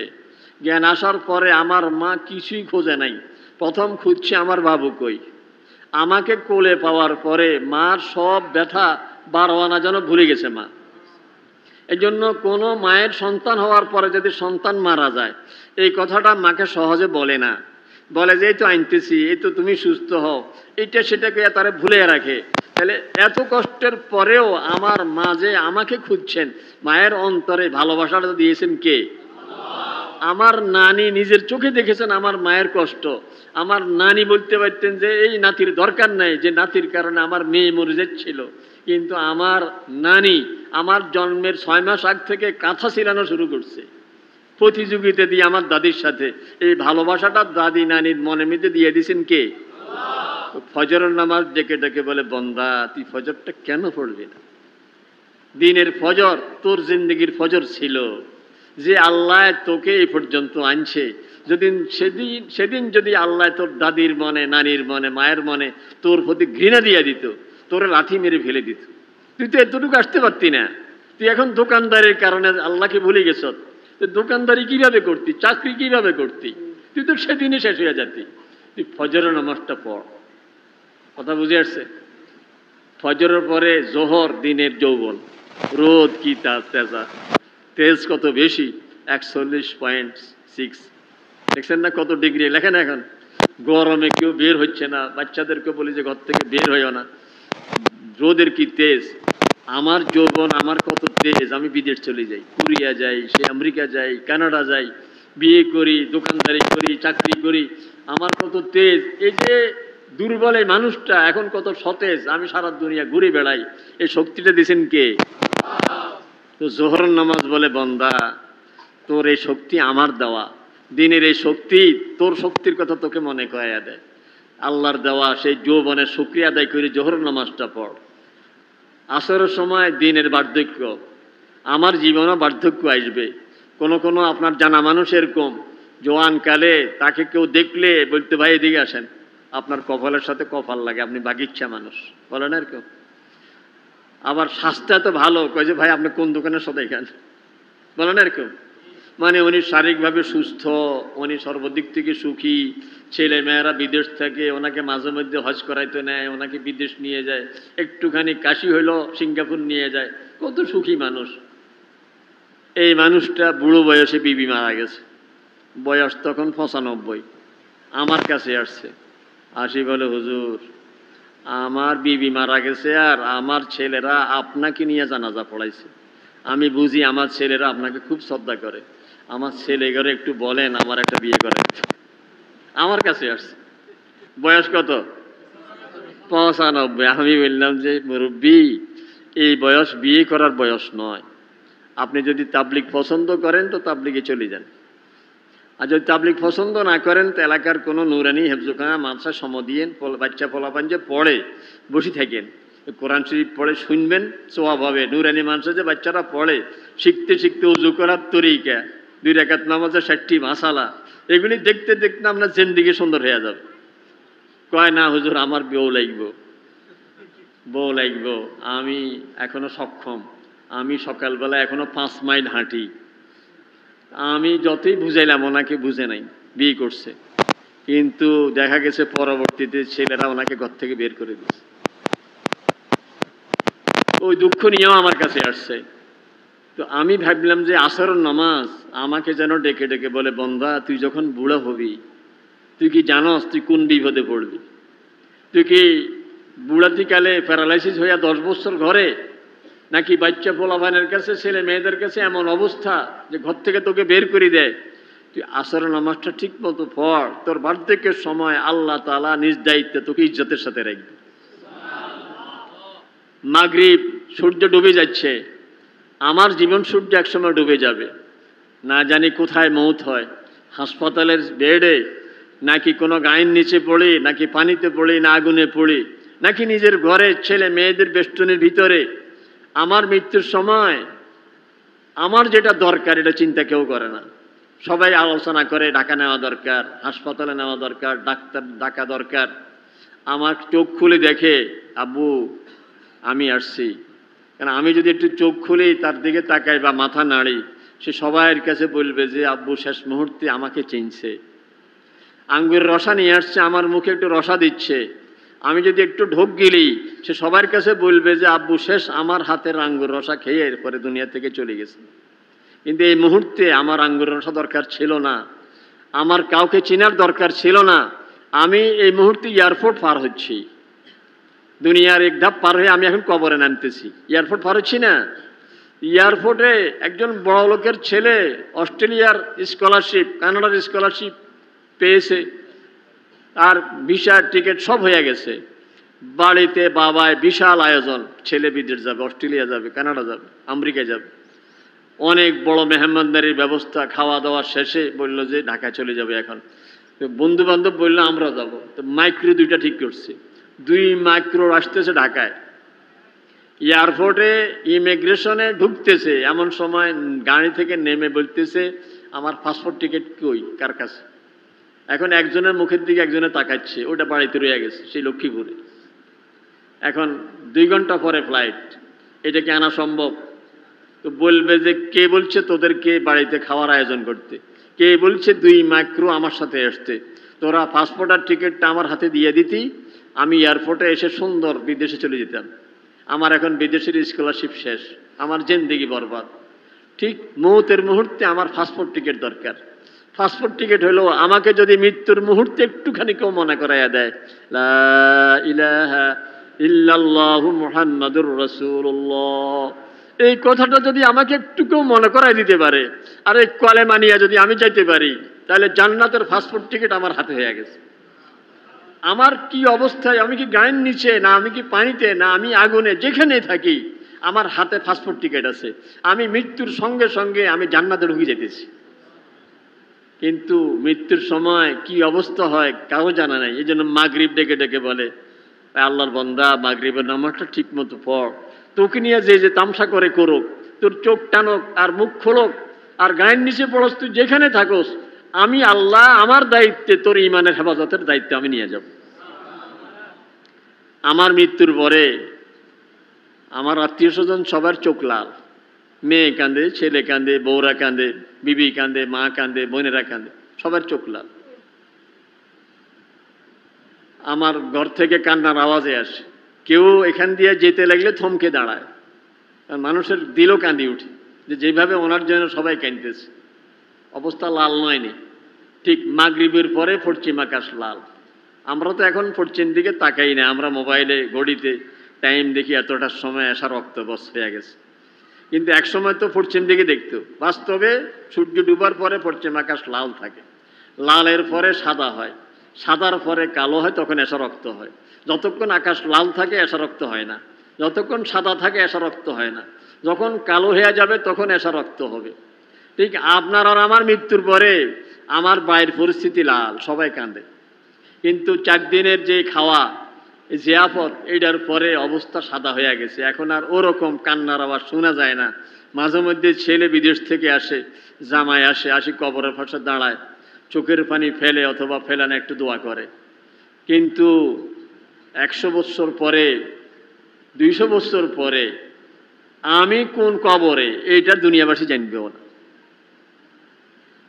মাঝে মধ্যে আপনার আমার এলাকায় জরিপ আসে, আপনি ঘরে ঢুকতে দেখতেছেন আপনার দরজার মধ্যে লেখা কৃষি জরিপ 26/4/2024 লিখে রাখছে।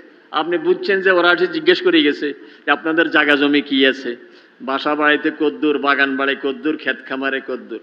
মাঝে মধ্যে আসে আবার শিক্ষা জরিপ, ওই স্কুলের শিক্ষকরা এসে জিজ্ঞেস করে যায় আপনাদের ঘরে লোক কয়জন, কে কি পাস, কাজের মেয়ে থাকলে সেও কি পাস, ঠিকই ক্লাস 5 পড়ছে না পড়ে নাই। কারণ সরকার পুরো দেশে একটা জরিপ করে।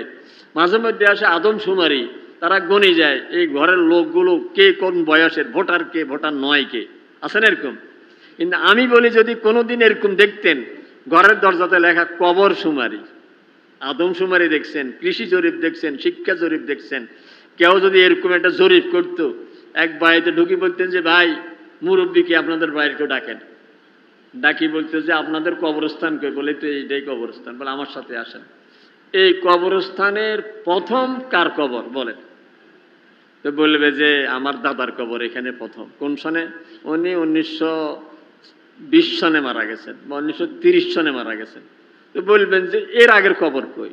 আপনার দাদার কবর উনি 1900 এত সনে মারা গেছেন, কিন্তু এর আগে আপনার ফিজা বা বড় দাদা আরো যারা আছে ওদের কবর কই? বলবে ভাই ওইটা জানি না। বাস্তবে আমরা এখানে যারা আছি দাদার কবর পর্যন্ত হয়তো জানি, কিন্তু এর আগের কবর তো আমরাও খুঁজি পাই না। তাইলে এই যে ধরেন 1920 সন 24 সন হইলে এখন 2024, 100 বছর। 100 বছরের মাথায় আপনি দাদার কবরের আগের কবর আর খবর নেই। আগামী 100 বছর পরে আপনার আর আমার খবরও থাকবে না। বুঝেন না কথা? আমি তখন অন্ধকারে বিলীন হয়ে যাব, কিন্তু আমার কবরে হয়তো খুব ভালো হালে আমি সেখানে বেহেশতের ঘ্রাণ পাবো, বেহেশতের জানালা থেকে বাতাস গ্রহণ করব, বেহেশতের বিছনায় শুয়ে ঘুমাবো। আর নয় কোনো বিপদ হয়ে যেতে পারে, আমার কি অবস্থা দুনিয়াবাসী জানবেও না, আমার কবর কোথায় এটাও কেউ চিনবে না। কিন্তু এশার নামাজ আমাকে ডেকে ডেকে বলে বন্দা তুই এশার নামাজটা ঠিক মতো পড়, তাহলে দুনিয়ার মানুষ জানবে না। হয়তো এখানে গাড়ি চলে, হয়তো এখানে কেউ বাড়ি করে থাকে, তুই অন্ধকারে বিলীন হয়ে যাবি, কিন্তু আমি আল্লাহ তোর কবরের মধ্যে সুখের ব্যবস্থা করে দিই। যেন নমাজ কোনটা ছাড়া যাবে বলেন এবার? জোহর ওয়াক্ত ছাড়ে দিই, না আসর ছাড়াই দিই, না ফজর ছাড়াই দিই, কোন ওয়াক্ত ছাড়া যাবে? এই জন্য সবসময় আমার মা বোনরা, আমরা যারা পুরুষরা আছি, সব কিছুর আগে নামাজ। নামাজ রক্ত হইলে আগে নামাজ পরে কাজ, আগে নামাজ পরে কাজ। কারণ আমি যে প্রথমে দোয়াটা বলছি রসমের কথা হলে, আল্লাহ আমার দুনিয়া দিন গুছাইয়া দেন। দিন যদি গুছিয়ে থাকে তো আমার দুনিয়া গুছিয়ে যাবে, আর দুনিয়া যদি গুছিয়ে যায় তো আমার আখিরাতও গুছানো পাবো ইনশাআল্লাহ। বুঝে আসছে তো কথা? এরপরে হলো যে আমলটা করব, প্রত্যেক নামাজের পরে কিছু আমল আছে। আমরা এই আমলগুলো ইমাম সাহেবের উপরে নামাজ যেরকম ছাড়ছি, আমলগুলিও ছেড়ে দিছি। কোনো আমল নিজেরা করি না। প্রত্যেক ফরজ নামাজের পরে সালাম ফিরানোর পরে কি পড়ব? আস্তাগফিরুল্লাহ, আস্তাগফিরুল্লাহ, আস্তাগফিরুল্লাহ 3 বার। এটা কি পারি না আমরা? সবাই পারি। কাজে ইমাম সাহেব মুনাজাত দিলেও আমি মুনাজাত দিয়ে এটা পড়বো আগে, আস্তাগফিরুল্লাহ, আস্তাগফিরুল্লাহ, আস্তাগফিরুল্লাহ 3 বার পড়তে পারবো তো? এরপরে বলবো আল্লাহুম্মা আনতাস সালাম ওয়া মিনকাস সালাম তাবারাকতা ইয়া যাল জালালি ওয়াল ইকরাম। এটা এমন না যে এটা ইমাম সাহেব পড়ে দিলে আমারটা সারবে, বিষয়টা এমন না। এটা আমারটা আমাকে করতে হবে। এই জন্য আস্তাগফিরুল্লাহ 3 বার পড়ে এটা আমি পড়বো। এর মধ্যে যদি ইমাম সাহেবের মুনাজাত শেষ হয়ে যায়, আমারটা শেষ হবে না, আমি বসে দেখবো। কারণ আমার মুনাজাত এখনো শেষ হয় নাই। কারণ আসসালামু আলাইকুম ওয়া রাহমাতুল্লাহ পর্যন্ত ইমাম সাহেবকে অনুসরণ করতেই হবে। এরপরে হলো আমার মুনাজাত আমার কাছে। যদি ওনারটার সাথে আমারটা শেষ হয়ে গেছে তো বিরহমাতিকা ইয়া আরহামার রাহিমিন। না হয় আমি আস্তাগফিরুল্লাহ 3 বার, আল্লাহুম্মা আনতাস সালাম ওয়া মিনকাস সালাম তাবারাকতা ইয়া যাল জালালি ওয়াল ইকরাম। রাসূল সাল্লাল্লাহু আলাইহি ওয়াসাল্লাম বলেন, প্রত্যেক ফরজ নামাজের পরে কেউ যদি আয়াতুল কুরসি একবার পড়ে, এই লোকটা জান্নাতে যাওয়া 100% গ্যারান্টি নিশ্চিত হয়ে রয়েছে। এখন জান্নাতে যাইতে পারতেছে না একটা মাত্র দেয়ালের কারণে। দেয়ালটা হলো তার মৌত। সে মারা যাওয়ার সঙ্গে সঙ্গে সে বেহেশতে চলে যাবে। এখন আমরা সব সময় ইমাম সাহেবের মুনাজাতের সঙ্গে বিরহমাতিকা ইয়া আরহামার রাহিমিন বলে উঠে চলে যাই। এই জন্য ছোটবেলা থেকে আজ পর্যন্ত আয়াতুল কুরসিটা মুখস্থ করা হয় নাই। কিন্তু এটা তো এত বড় সম্পদ আমার 100% জান্নাতে যাওয়ার গ্যারান্টি আমাকে দিচ্ছে। কাজে আয়াতুল কুরসি সবাই মুখস্থ করে নিব। যদি মুখস্থ না থাকে একটা কাগজ লিখি পকেটে রাখবো, নামাজের পরে দেখি দেখি পড়বো। আউযু বিল্লাহি মিনাশ শাইতানির রাজিম। বিসমিল্লাহ না পড়লেও চলবে। আল্লাহু লা ইলাহা ইল্লা হুয়াল হাইয়ুল কাইয়্যুম লা তাখুযুহু সিনাতুন ওয়া লা নাওম লাহু মা ফিস সামাওয়াতি ওয়া মা ফিল আরদ মান যাল্লাযী ইয়াশফা'ু 'ইনদাহু ইল্লা বিইذনিহি ইয়ালামু মা বাইনা আইদিহিম ওয়া মা খালফাহুম ওয়া লা ইউহীতুনা বিশাইইন মিন 'ইলমিহি ইল্লা বিমা শা'a ওয়াসি'a কুরসিয়্যুহুস সামাওয়াতি ওয়াল আরদ ওয়ালা ইয়াউদুহু হিফযুহুমা ওয়া হুয়াল আলিয়্যুল আযীম। এটা যদি একবার করি পড়ে শুধু প্রত্যেক ফরজ নামাজের পরে, জান্নাতে যাওয়ার আমার গ্যারান্টি হয়ে গেল। রাসূল সাল্লাল্লাহু আলাইহি ওয়াসাল্লাম প্রত্যেক ফরজ নামাজের পরে কুল হুয়াল্লাহু আহাদ একবার, এটা পারি না আমরা? কুল আউযু বিরাব্বিল ফালাকে একবার, কুল আউযু বিরাব্বিন নাসে একবার, আর ফজরের নামাজের পরে কুল হুয়াল্লাহু আহাদ 3 বার, কুল আউযু বিরাব্বিল ফালাকে 3 বার, কুল আউযু বিরাব্বিন নাসে 3 বার। মাগরিবের নামাজের পরও 3 বার। তাহলে ফজরে আর মাগরিবে 3 বার। আর যোহর আসর এশা, যোহর আসর এশা এই 3 নামাজে একবার। কুল হুয়াল্লাহু আহাদ, কুল আউযু বিরাব্বিল ফালাক, কুল আউযু বিরাব্বিন নাস। পারবো তো ইনশাআল্লাহ? গরিব সাহাবায়ে কেরাম এসে বলল, জাহাবা আহলুদ দুসুর বিল উজুর, ইয়া রাসূলুল্লাহ ধনীরা সব সওয়াব নিয়ে যাচ্ছে। বললেন যে কিভাবে? কয় যে ওদের টাকা পয়সা দিয়া দান খয়রাত এত বেশি করে, আমরা তো আর পারি না, সব সওয়াব তো ওনারা নিয়ে যাচ্ছে। তো রাসূল বলেন, তোমরা এক কাজ করো, তোমরা প্রত্যেক ফরজ নামাজের পরে সুবহানাল্লাহ 33 বার, আলহামদুলিল্লাহ 33 বার, আল্লাহু আকবার 33 বার, 33 কত? আর একবার পড়বে লা ইলাহা ইল্লাল্লাহু ওয়াহদাহু লা শারীকা লাহু লাহুল মুলকু ওয়া লাহুল হামদু ওয়া হুয়া আলা কুল্লি শাইইন কাদির। তাহলে কোনো ধনী তোমাদের সমান সওয়াব পাবে না। তো এনারা গরিবরা আস্তে আস্তে পড়া শুরু করছে, সুবহানাল্লাহ সুবহানাল্লাহ সুবহানাল্লাহ সুবহানাল্লাহ। এটা পড়ার সময় কিন্তু খুব তাড়াহুড়া করে পড়েন না, সুবহানাল্লাহ সুবহানাল্লাহ সুবহানাল্লাহ সুবহানাল্লাহ। 33 শেষ করা উদ্দেশ্য নয়, উদ্দেশ্য হলো জান্নাতে একটা গাছ লাগবে। সুবহানাল্লাহ, সুবহানাল্লাহ, সুবহানাল্লাহ, সুন্দর করে পড়ে। রাসূল ইসলাম বলেন যে তুমি যদি এটা পড়ো তো ধনী তোমার আগে যাইতে পারবো না জান্নাত। কদিন পরে গরিব রাশি বলল, হুজুর এরা তো আমাদেরকে জিজ্ঞাসা করতেছে এটি তোমরা কি পড়ো? আর এখন দচ্ছে অমুকে অমুকে বলি দিছি আমরা, এখন হেরাও পড়ে। তো রাসূল বলেন যালিকা ফাদলুল্লাহি ইউতিহি মান ইয়াশা, আমার তো আর করার কিছু নেই, আমি তোমাদেরকে বাড়তি শিখাই দিছিলাম, এখন বাড়তিটা তো তারাও করতেছে। রাসূল সাল্লাল্লাহু আলাইহি ওয়াসাল্লাম বুঝতে পারছেন উম্মত, অনেক উম্মত ব্যস্ত, রিক্সা চালায়, বাহিরে রিক্সাটা রেখে নামাজ পড়তে ঢুকছে, 33 বার পড়তে গেলে তার মানে ক্ষতি হইতে পারে। এই জন্য আল্লাহ রাসূল ইসলাম ব্যস্ত মানুষদের জন্য শর্ট সিলেবাস বানাই দিচ্ছেন। সুবহানাল্লাহ 10 বার, আলহামদুলিল্লাহ 10 বার, আল্লাহু আকবার 10 বার। তাহলে প্রত্যেক নামাজে 10 10 10 কত? 30। ফার্স্ট নামাজে 5-30-এ 150। রাসূল ইসলাম বলেন আমার কোনো উম্মত যদি শুধু 10 বার 10 বার করেই পড়ে আর রাত্রে শোয়ার সময় সুবহানাল্লাহ 33 বার, আলহামদুলিল্লাহ 33 বার, আল্লাহু আকবার 36 বার। দেখছেন রাত্রে শোয়ার সময় কিন্তু আল্লাহু আকবার কয়বার? 36 বার। এই জন্য এটাকে তাসবিহে ফাতিমি বলে। কারণ ফাতেমা রাদিয়াল্লাহু তাআলা না গেছিলেন খাদেম আনার জন্য। রাসূল বলেন খাদেমের চেয়ে ভালো জিনিস দিয়ে দিব নাকি? বলে দেন। কয় যে রাত্রে শোয়ার সময় সুবহানাল্লাহ 33 বার, আলহামদুলিল্লাহ 33 বার, আল্লাহু আকবার 36 বার পড়বে। এই 36 বার 33 33 36 হলো কত? 100। আর নামাজের শেষে 30 30 35-এ 150। রাসূল বলেন এই 150 আর 100 250। যদি আমার উম্মত এই আমলটা করে আল্লাহ তাআলা 250-কে 10 দিয়া গুণ দিয়া 2500 বানায় দিবে। আমার কোনো উম্মত দোজখে যাবে না, কারণ এত গুনাহ কেউ করছেনি। সারাদিন সকাল থেকে রাত্রে শোয়ার আগ পর্যন্ত 2500 গুনাহ, এত গুনাহ কেউ করেনি। কইলে আমার উম্মত এত গুনাহ কোনোদিন করবে না, কাজে আমার উম্মত সব বেহেশতে চলে যাবে। তো সাহাবায়ে কেরাম বলেন ইয়া রাসূলুল্লাহ তাইলে তো দোজখে কেউ যাবে না। কয় না, ওই সালাম ফিরানোর সাথে সাথে শয়তান মনে করাই দিব কাম একটা, সুবহানাল্লাহ বাদ দিয়ে দৌড় দিবে। আর রাত্রে শোয়ার সময় সুবহানাল্লাহ পড়তে তসবিহ হাতে নিয়েছিল। শয়তান প্রত্যেক দিন ঘুম আসে না, আজকে তসবিহ নেওয়ার সাথে সাথে ঘুম আসে গেছে। কারণ শয়তান ঘুম পাড়াই দিবে। তারপর আমরা যদি এরকম করি, যদি ঘুম আসে যায় আবার নতুন করে শুরু করবো, যে তুই আমার ঘুম পাড়াই দিস, আমি আবার নতুন করে শুরু করবো। তুই ভুলে দিস 100 বার যেন না পড়তে পারি, তুই ভুলে দিলে আবার নতুন করে শুরু করলে আমার 500 বার হয়ে যাবে। পারবো তো ইনশাল্লাহ আমলগুলি করতে? তাহলে প্রত্যেক ফরজ নামাজের পরে এই আমলগুলি আমরা ইনশাআল্লাহ চালু রাখবো। পারবো তো ইনশাআল্লাহ?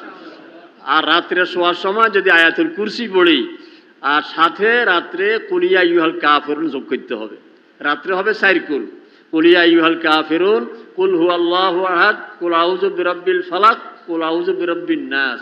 আর নামাজের পরে কিন্তু কুল ইয়া আইয়ুহাল কাফিরুন নাই, ওখানে হলো কুল হুয়াল্লাহু আহাদ, কুল আউযু বিরাব্বিল ফালাক, কুল আউযু বিরাব্বিন নাস। 3 কুল। কথা বুঝতেছেন তো? সাথে যে কাজটা করব, রাসূল একটা ফর্মুলা শিখিয়ে দিয়েছেন। বলতেছেন মাইয়া খুদু আন্নি হাউলাইল কালিমাত ফায়ামালু বিহিন আও ইউআল্লিমু মান ইয়ামালু বিহিন।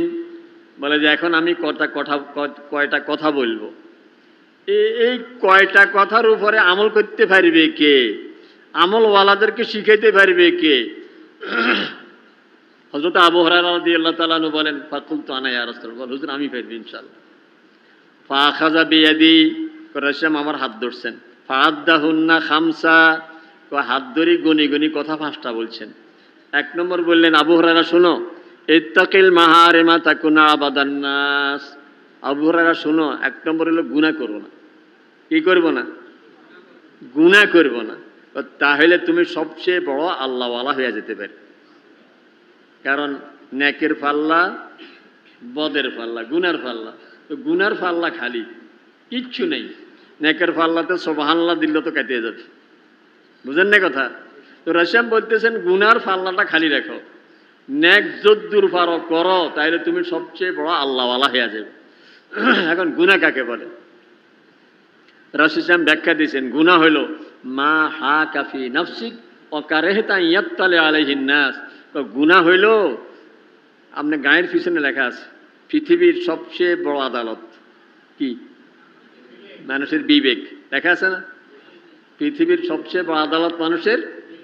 রাসূল বলেন গুনাহ হইল যেটা নিজের বিবেকেই নাড়া দেয়, রে কামটা করা ঠিক হয় নাই।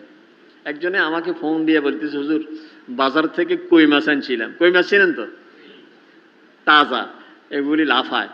তা আমি বললাম যে আমাদের কেন ফোন দিলেন, কই মাছ আনছেন ভালো কথা, কি দাওয়াত দিবেন নাকি? না হুজুর, এগুলিকে এই ফ্রিজে রাখতে চাইছিলাম। তা আমি বললাম কি এখন অসুবিধা কি? হয়তো জীবন্ত অবস্থায় ফ্রিজে রাখা ঠিক হবে নি, লাফায়। তাহলে আপনার বিবেকে কি বলে? আমার বিবেক না, এক আষাঢ় দিন মারি তারপর রাখা উচিত। আমি বললাম এটার নামে গুনাহ।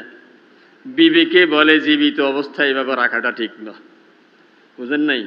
কারণ মুর্দা এখনো মারা যায় না, ফ্রিজিং আইতে ঢুকে দিছে, তাহলে কি অবস্থা হবে? তাহলে গুনাহ হইল মোবাইল টিপ দিছে একজনে বসে বসে, দরজার সাথে পর্দা ঝুলানো, পর্দাটা নড়ে উঠছে, তাড়াতাড়ি মোবাইল টিপ একটা দিয়া বন্ধ করে বসে বসে বই পড়তেছে। ভাবছে যে আম্মা আসছে, আপু আসছে, আব্বু আসছে। কতক্ষণ পরে দেখলো যে না, কেউ তো আসে নাই। তো পর্দা নড়লো কিভাবে? তো যাই এখন চেক করতেছে যে পর্দাটা নড়লো কিভাবে। দেখছে যে মেয়ারের বাচ্চা একটা পর্দা ধরে একটু টানাটানি করতেছে। তাহলে পর্দা নড়ছে, এই জন্য মোবাইল অফ করে দিছে। তাহলে বোঝা গেলে এতক্ষণ যে মোবাইল দেখতেছিলাম আমি, এটা কি গুনাহ না সওয়াব? এটা আমার বিবেকে বলছে যে এটা আব্বু দেখলে রাগ করবে, আম্মু দেখলে রাগ করবে, আপু দেখলে খুব আমাকে খারাপ জানবে, এই জন্য আমি মোবাইলটা বন্ধ করে দিয়েছি। বোঝা গেছে এতক্ষণ যা দেখতেছিলাম সওয়াব না গুনাহ?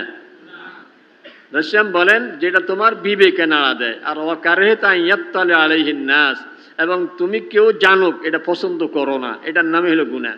তো রাসূল বলেন আবু হুরায়রা শোনো, গুনাহ ছেড়ে দাও, তাহলে তুমি সবচেয়ে বড় আল্লাহওয়ালা হয়ে যাবে। 2 নম্বর, ওয়ারদা বিমা কাসামাল্লাহু লাক, আল্লাহ তাআলা যা দিয়েছেন বলো আলহামদুলিল্লাহ। টাকা পয়সা, ছেলে মেয়ে, বিবি, বিবিদের স্বামী, যা আছে এটা আলহামদুলিল্লাহ, আল্লাহ আমাকে যা দিয়েছেন আলহামদুলিল্লাহ। যদি এরকম হইতে পারো তুমি সবচেয়ে বেশি সুখী হয়ে যেতে পারবে। 3 নম্বর, আহসিন ইলা জারিকা তাকুন মুমিনা, নিজের প্রতিবেশীর সঙ্গে ভালো ব্যবহার করিও, তাহলে তুমি একজন খাঁটি ইমানদার হয়ে যাবে। ওয়া আহিব্বা লিন্নাস মা তুহিব্বু লিনাফসিকা তাকুন মুসলিমা, নিজের জন্য যেটা পছন্দ করো অপরের জন্য সেটাই পছন্দ করিও। নিজের জন্য পছন্দ করো না তো আরেকজনের জন্য পছন্দ করিও না। এরকম যদি হইতে পারো তুমি একজন খাঁটি মুসলমান হইতে পারবে। 5 নম্বর, ওয়ালা তুকসিরিদ দেহকা ফাইন্না কাসরাতাদ দেহকে তুমিতুল কলব, আবু হুরায়রা বেশি হাসবে না, কারণ বেশি হা হা করে হাসলে দিল মরে যায়। কথাগুলি আমল করতে পারবো তো ইনশাআল্লাহ? তাহলে 1 নম্বর ঈমান সহি করব। 2 নম্বর, আমলের মধ্যে শুধু নামাজের কথাই বলছি। নামাজ যদি আমাদের ঠিক হয়ে যায়, কিয়ামতের ময়দানে 100% নামাজের নম্বর পাইলে বাকিগুলি আল্লাহ শিথিল করে মাফ করে দিবে। কিন্তু নামাজে ফেল করলে বাকিগুলি ধরা বড় কঠিন হয়ে যাবে। এই জন্য নামাজ সুন্দর করে পড়ব। নামাজের পরে যে তাসবিহাতগুলি আছে এই তাসবিহাতগুলি আদায় করব। রাত্রে শোয়ার সময় যে তাসবিহের কথা বলছি এগুলি পড়ব। আর গুনাহ থেকে মুক্ত থাকার চেষ্টা করব। রাত্রে শোয়ার সময় আল্লাহ তাআলার কাছে ইস্তেগফার করি শুই। পারবো তো ইনশাআল্লাহ? আস্তাগফিরুল্লাহাল্লাযী লা ইলাহা ইল্লা হুয়াল হাইয়ুল কাইয়্যুম ওয়া আতুবু ইলাইহি ওয়া লা হাওলা ওয়া লা কুওয়াতা ইল্লা বিল্লাহিল আলিয়্যিল আযীম। অথবা এমনি যদি বলেন আস্তাগফিরুল্লাহ আস্তাগফিরুল্লাহ আস্তাগফিরুল্লাহ, আর মনে প্রাণে যদি দিল থেকে আল্লাহর কাছে ইস্তেগফার করেন, তা আমাদের তওবা করতে দেরি। হাদিসে আসছে যে আল্লাহ তাআলা রাতের বেলায় হাত বাড়ায় রাখেন দিনের গুনাহগারদের তওবা কবুল করার জন্য, আর দিনের বেলায় হাত বাড়ায় রাখেন রাতের গুনাহগারদের তওবা কবুল করার জন্য। আল্লাহ তাআলা আমার অপেক্ষায় আছেন, আমি কখন বলবো আল্লাহ আমাকে মাফ করে দেন। আমাদের একজন খুব আপনজন, তার একটাই মাত্র ছেলে, ছেলে মাকে মা ডাকে না, বুঝেন না কথা? আমার খুব কাছের মানুষ, ছেলেও নাই মাও নাই, এরা দুইজনে মারা গেছে। আমার যেহেতু অনেক মুরব্বী মানুষ ছিল, তো মা আমারে বলতেছে, এরে বাবা আমার ফোলাগায় আমারে আম্মা ডাকে না। আমার মনে কত দুঃখ। ফোলাই একটা, ওর অসুখ হইলে তো আমি কান লাগায় রাখি। মানুষ তো অনেক সময় অসুখ হইলে ওরে মা গো বলে না, ও দেখি অসুখ হইলে ও মা গো কথাটা বলেনি, ওর মুখে মা শব্দ শোনার জন্য আমি কান লাগায় রাখি। এখন একটা ছেলের সাথে মায়ের যে ভালোবাসা, বন্দার সাথে আল্লাহর ভালোবাসা কি এরকম না আরো বেশি? এই জন্য বন্দা যেরকম ফাগলামি করুক, বন্দা যখন বলে আয় আল্লাহ এই কথা শোনার জন্য মায়ের চেয়েও আরো কোটি গুণ বেশি অপেক্ষায় আমার আল্লাহ আছেন। এই জন্য আমি যদি রাত্রে শোয়ার সময় বলি আল্লাহ ভুল করছি অনেক, এখন যদি ঘুমের বিদ্যা আমি মরি যাই, আল্লাহ আমার কি উপায় হবে, আমার আমল দ্বারা তো আমি পার হইতে পারবো না, আয় আল্লাহ মেহেরবানি করি আপনি আমাকে মাফ করে দেন, আস্তাগফিরুল্লাহ আস্তাগফিরুল্লাহ। আর যদি পুরাটা পারি আস্তাগফিরুল্লাহ আল্লাযী লা ইলাহা ইল্লা হুয়াল হাইয়ুল কাইয়্যুম ওয়া আতুবু ইলাইহি ওয়ালা হাওলা ওয়ালা কুওয়াতা ইল্লা বিল্লাহিল আলিয়্যিল আযীম। যদি দিল থেকে বলি তো আল্লাহ তাআলা আমার জিন্দেগীর সমস্ত গুনাহ মাফ করে দিবেন। পারবো তো ইনশাআল্লাহ এই কাজগুলি করতে। আল্লাহ তাআলা আমাদের সবাইকে কবুল করুক, বাকি জীবন নেক পথে চলার তৌফিক দান করুক। আপনার এই কি বলে আশুলিয়া জিরাবো এই এলাকার গার্মেন্টসের যারা আছেন বা মানসরা সতজায় কারাম যারা আছেন, বিশেষ করে গার্মেন্টসের যারা, আমি চিন্তা করতেছি এরা এত ব্যস্ততার ভিতরেও নিজেদের ইসলাহের জন্য একটা দিন মাসে একটা, প্রতি মাসে একটা প্রোগ্রাম ঠিক করে রাখছেন। আল্লাহ তাআলা তাদের এই উদ্যোগকে কবুল করেন। কারণ দুনিয়া ছেড়ে দিতে আল্লাহ তাআলা বলেন নাই, বলেন যে তুমি যে হালে আসো আমাকে বলিও না, আমাকে সাথে রাখিও। নামি গোয়াম কি আজ দুনিয়া জুদা বাস, বাহার হালে কে বাসি বা খোদা বাস। আমি এটা বলি নাই যে তুমি দুনিয়া ছেড়ে দাও, তুমি যে হালে আসো তুমি আল্লাহর সাথে থাকো। আমি গার্মেন্টসে আছি তো আমার আল্লাহর সাথে আছি। রাসূল বলেন তিনজনকে আল্লাহ তাআলা ডবল সওয়াব দেন, তিনজনের আমলে ডবল সওয়াব। এক হলো একজন ইহুদি নাসারা, আগের আসমানি কিতাবে বিশ্বাসী ছিল, সে কোরআনের উপরে ঈমান এনে কোরআনের উপর আমল করা শুরু করছে। রাসূল বলেন এই লোককে আল্লাহ তাআলা প্রতিটা আমলে ডবল সওয়াব দিয়ে দিন। দুই নম্বর হইল ওই গোলাম যে মুনিবকেও খুশি করে আল্লাহকেও খুশি করে, কাজে ফাঁকি দেয় না, নামাজে আসে তো মুনিবের কামের মধ্যে কোনো ত্রুটি করে না, ওইটা আবার অন্য সময় একটু কাজ করি ফসাইয়া দেয়, মুনিব তার আচরণে খুশি, আল্লাহও খুশি। এরকম যদি হইতে পারে এই লোককে আল্লাহ তাআলা তার আমলে ডবল সওয়াব দিয়ে দিবে। তিন নম্বর হলো যার একটা দাসী আছে, যে দাসীকে সে মুক্ত করে দিয়েছে, আদব কায়দা শিক্ষা দিয়েছে, নিজেই বিয়ে করে রাখছে, বলে এই লোককে আল্লাহ তাআলা প্রতিটি আমলে ডবল সওয়াব দিয়ে দিবে। কাজে আমি চাকরি করি গার্মেন্টসে, আমার মালিক বুঝে যে সবচেয়ে সৎ, সবচেয়ে মানে কাজে এক্সপার্ট এবং কাজে বেশি মনোযোগী, নমাজিও, কাজেও ভালো, নমাজও ফাঁকি দেয় না, কাজও ফাঁকি দেয় না, প্রতিটি আমলে আল্লাহ তাআলা দ্বিগুণ সওয়াব দিয়ে দিবে। এই জন্য আমরা যেরকম আজকের এই বা এরকম প্রতি মাসের ইসলাহি বয়ানের মাধ্যমে আমরা নিজেদের আখিরাতের জীবন সুন্দর করতে চাই, যেখানে আছি আমরা ওখানে আমরা ইনশাআল্লাহ কাজের মধ্যে কোনো ফাঁকি দিব না, সততার সাথে স্বচ্ছতার সাথে কাজ করব। আল্লাহ তাআলা আমাদের সকলকে তৌফিক দান করুক। মা বোনরা যারা আছেন এনাদের জন্য আল্লাহ তাআলা সহজ করে দিয়েছেন। রাসূল বলেন মহিলারা 4 কাজে জান্নাত তার জন্য অপেক্ষা করে। মহিলা যদি 5 ওয়াক্ত নামাজ ঠিক মতো পড়ে, ইজা সাল্লাত খামসাহা ও সামাত শাহরাহা, রমজান মাসে রোজাগুলি ঠিক মতো রাখে, ও আতাত বালাহা, নিজের স্বামীকে মেনে চলে, 4 নম্বর হলো আহসানাত ফারজাহা, এবং নিজের ইজ্জতের হেফাজত করে। 4 কাম, নামাজ পড়া ঠিক মতো, রোজাগুলো ঠিক মতো রাখা, স্বামীরকে মেনে চলা, নিজের ইজ্জতের হেফাজত করা। এই 4 কাম যদি কোনো মহিলাই করে, মৃত্যুর সাথে সাথে জান্নাতের দরজা 8টা তার জন্য খোলা হয়ে যাবে। ফালতাদখুল মিন আবওয়াবিল জান্নাতি সাত, জান্নাতের দরজা সব তার জন্য খোলা, যে দরজা দিয়ে ইচ্ছা সে ঢুকে যাবে। আমাদের পুরুষদের তো একটু ঝামেলা বেশি, আমার মা বোনদের ঝামেলা কম। পুরুষদের সফলতার জন্য আল্লাহ বলেছেন 8 গুণ সূরা মুমিনুনের মধ্যে, ওখানে বলেছেন 8 কথা। মহিলারা জায়গা জমি পায় অর্ধেক, অর্ধেক পায় না, এই জন্য আল্লাহ রাসূল মহিলাদের জন্য কামও করে দিয়েছেন অর্ধেক। পুরুষদের বলছে 8 কাম লাগবে আর এদের বলছে 4 কাম লাগবে। আমি কি হিসাব, জায়গা জমি যখন অর্ধেক, কামও অর্ধেক। শুধু নামাজ 5 ওয়াক্ত ঠিক মতো পড়া, রমজান মাসে রোজা রাখা, রমজান চলে গেছে, বাকি জীবন ইনশাআল্লাহ নফল রোজা কিছু রাখার চেষ্টা করব, আর স্বামীর হুকুম মেনে চলব, আর নিজের ইজ্জতের হেফাজত করব। আল্লাহ তাআলা আমাদের সকলকে তৌফিক দান করুক। ও আখিরু দাওয়ানা আলহামদুলিল্লাহি রাব্বিল আলামিন।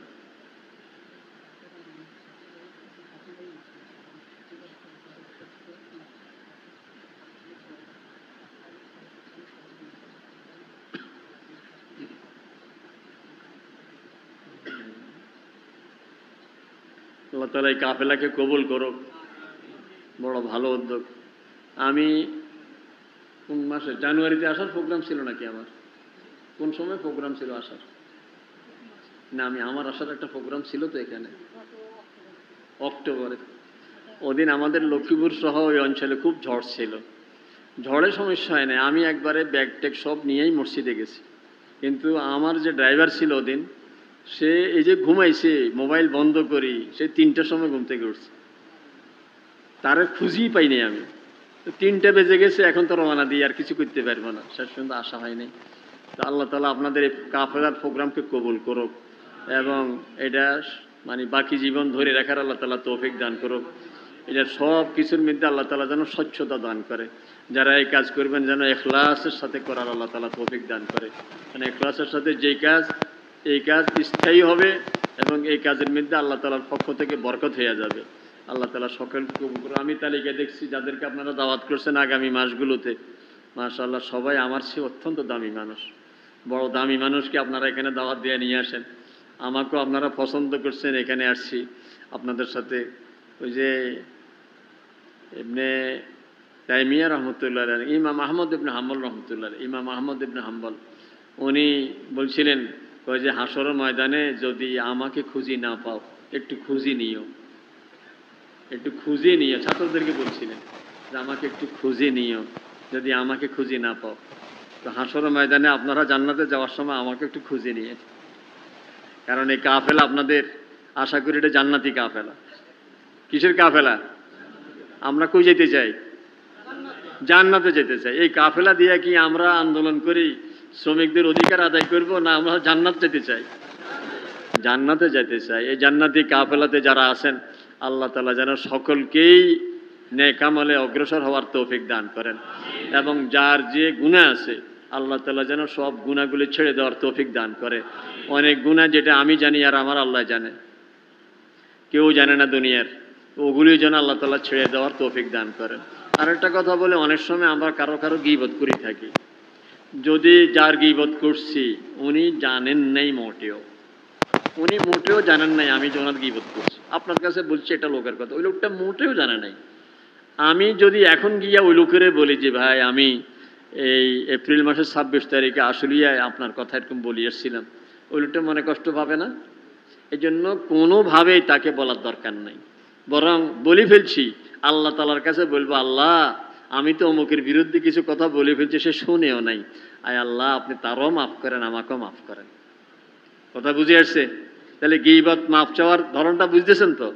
যদি ওই লোক মোটেও জানে নাই তাহলে বলবো যে আল্লাহ আপনি আমাকেও মাফ করেন, তাকেও মাফ করেন। আরেকটা হলো ওই লোক জানছে, ওই লোক জানছে যে আমি অমুকের কাছে কি বলছি, ওই লোক জেনে গেছে, তখন তার কাছে গিয়া আবার কথাটা নতুন করে বলবো না, কারণ বললে তো আবার মনে কষ্ট যাবে। বরং গিয়া বলবো যে ভাই ভুলে পড়ে আপনার কিছু কথা আমি বলে ফেলছিলাম, যাই হয়েছে হয়েছে, যাই বলছি আপনি আমার মেহরবানি করে মাফ করে দিন, কিন্তু কথাটা আবার বলতে যাব না। যদি আবার নতুন করে বলি যে আপনার বিরুদ্ধে আমি এই বলছিলাম, তাহলে মনে কষ্ট ডবল যাবে না নি? এই জন্য যার যে গুনাহ আছে সব ধরনের গুনাহ যেন আল্লাহ তাআলা আমাকে ছেড়ে দেওয়ার তৌফিক দান করে। আমরা কারোর গীবত করব না, কখনো কারোর গীবত করব না। আমাদের বাংলাদেশিদের মধ্যে বেশি এটা, সব মজলিসে সব স্তরেই গীবতের অভ্যাস বেশি। আমরা কারোর গীবত করব না, বরং কারোর ভালো দেখলে সেটা বলবো, খারাপটাকে আমরা এড়িয়ে যাব, এই খেয়ালে যে আমার গুনাহগুলো আল্লাহ তাআলা যেন মাফ করে দেন। আল্লাহ তাআলা সকলকে তৌফিক দান করুক। আল্লাহুম্মা সাল্লি আলা মুহাম্মাদিন ওয়া আলা আলি মুহাম্মাদ কামা সাল্লাইতা আলা ইব্রাহিম ওয়া আলা আলি ইব্রাহিম ইন্নাকা হামিদুম মাজিদ। আল্লাহুম্মা বারিক আলা মুহাম্মাদিন ওয়া আলা আলি মুহাম্মাদ কামা বারাকতা আলা ইব্রাহিম ওয়া আলা আলি ইব্রাহিম ইন্নাকা হামিদুম মাজিদ। اللهم آمين. اللهم لك الحمد والثناء لا أحصي ثناء عليك أنت كما أثنيت على نفسك يا رب. لك الحمد كما ينبغي لجلال وجهك وعظيم سلطانك.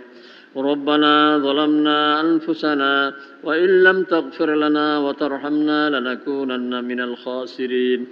ربنا فاغفر لنا ذنوبنا وكفر عنا سيئاتنا وتوفنا مع الأبرار. ربنا اغفر لي ولوالدي وللمؤمنين يوم يقوم الحساب رب ارحمهما كما ربياني صغيرا رب ارحمهما كما ربياني صغيرا ربنا هب لنا من أزواجنا وذرياتنا قرة أعين واجعلنا للمتقين إماما فاطر السماوات والأرض أنت وليي في الدنيا والآخرة توفني مسلما والحقني بالصالحين اللهم إنك عفو كريم تحب العفو فاعف عنا يا كريم اللهم إني ظلمت نفسي ظلما كثيرا ولا يغفر الذنوب إلا أنت فاغفر لي مغفرة من عندك وارحمني إنك أنت الغفور الرحيم اللهم أصلح لنا ديننا الذي هو عصمة أمرنا وأصلح لنا دنيانا التي فيها معاشنا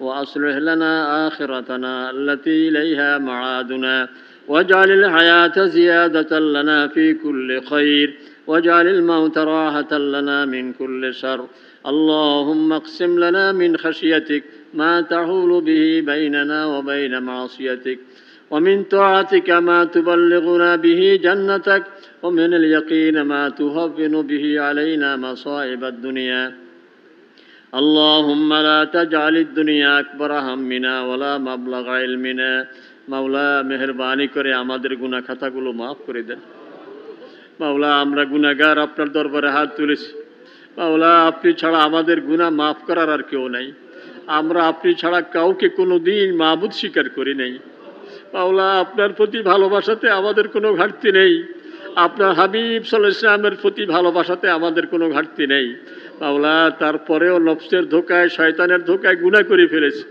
মাওলা বুঝতে পেরেছি গুনাহ করে নিজের আখিরাত বরবাদ করেছি মাওলা ডায়াবেটিসের রোগী মিষ্টি খেয়ে বুঝতে পারে যে নিজের ক্ষতি করেছে মাওলা আমরা গুনাহ করে বুঝেছি যে আমরা আমাদের ক্ষতি করে ফেলেছি মাওলা আপনি ছাড়া আমাদের গুনাহ মাফ করার আর কেউ নাই মাওলা আপনি আমাদেরকে ফিরিয়ে দিন আমরা কার কাছে যাব মাওলা আমাদের যাওয়ার তো কোনো রাস্তা নেই আমাদের আর কোনো মাবুদ নেই মাওলা মেহেরবানি করে আমাদের গুনাহগুলো মাফ করে দেন মাওলা আপনার হাবিব সাল্লাল্লাহু আলাইহি ওয়াসাল্লাম বলেছেন বান্দার তওবায় আপনি খুব খুশি হয়ে যান মাওলা আমরা গুনাহগুলি থেকে তওবা করতেছি মাওলা আমাদের গুনার কারণে অনাবৃষ্টি সে খরা শুরু হয়ে গেছে মাওলা সারা দুনিয়ার মুসলিম উম্মার উপরে জুলুম চেপে আসছে মাওলা মেহেরবানি করে আমাদের গুনাহগুলো মাফ করে দেন মাওলা আমাদের জানা অজানা গুনাহ সব মাফ করে দেন আমাদের গোপন প্রকাশ্য গুনাহ মাফ করে দেন মাওলা আমাদের মা বাবার গুনাহও মাফ করে দেন মাওলা নিজের বাবাকে নিজের হাতে কবরে রেখেছি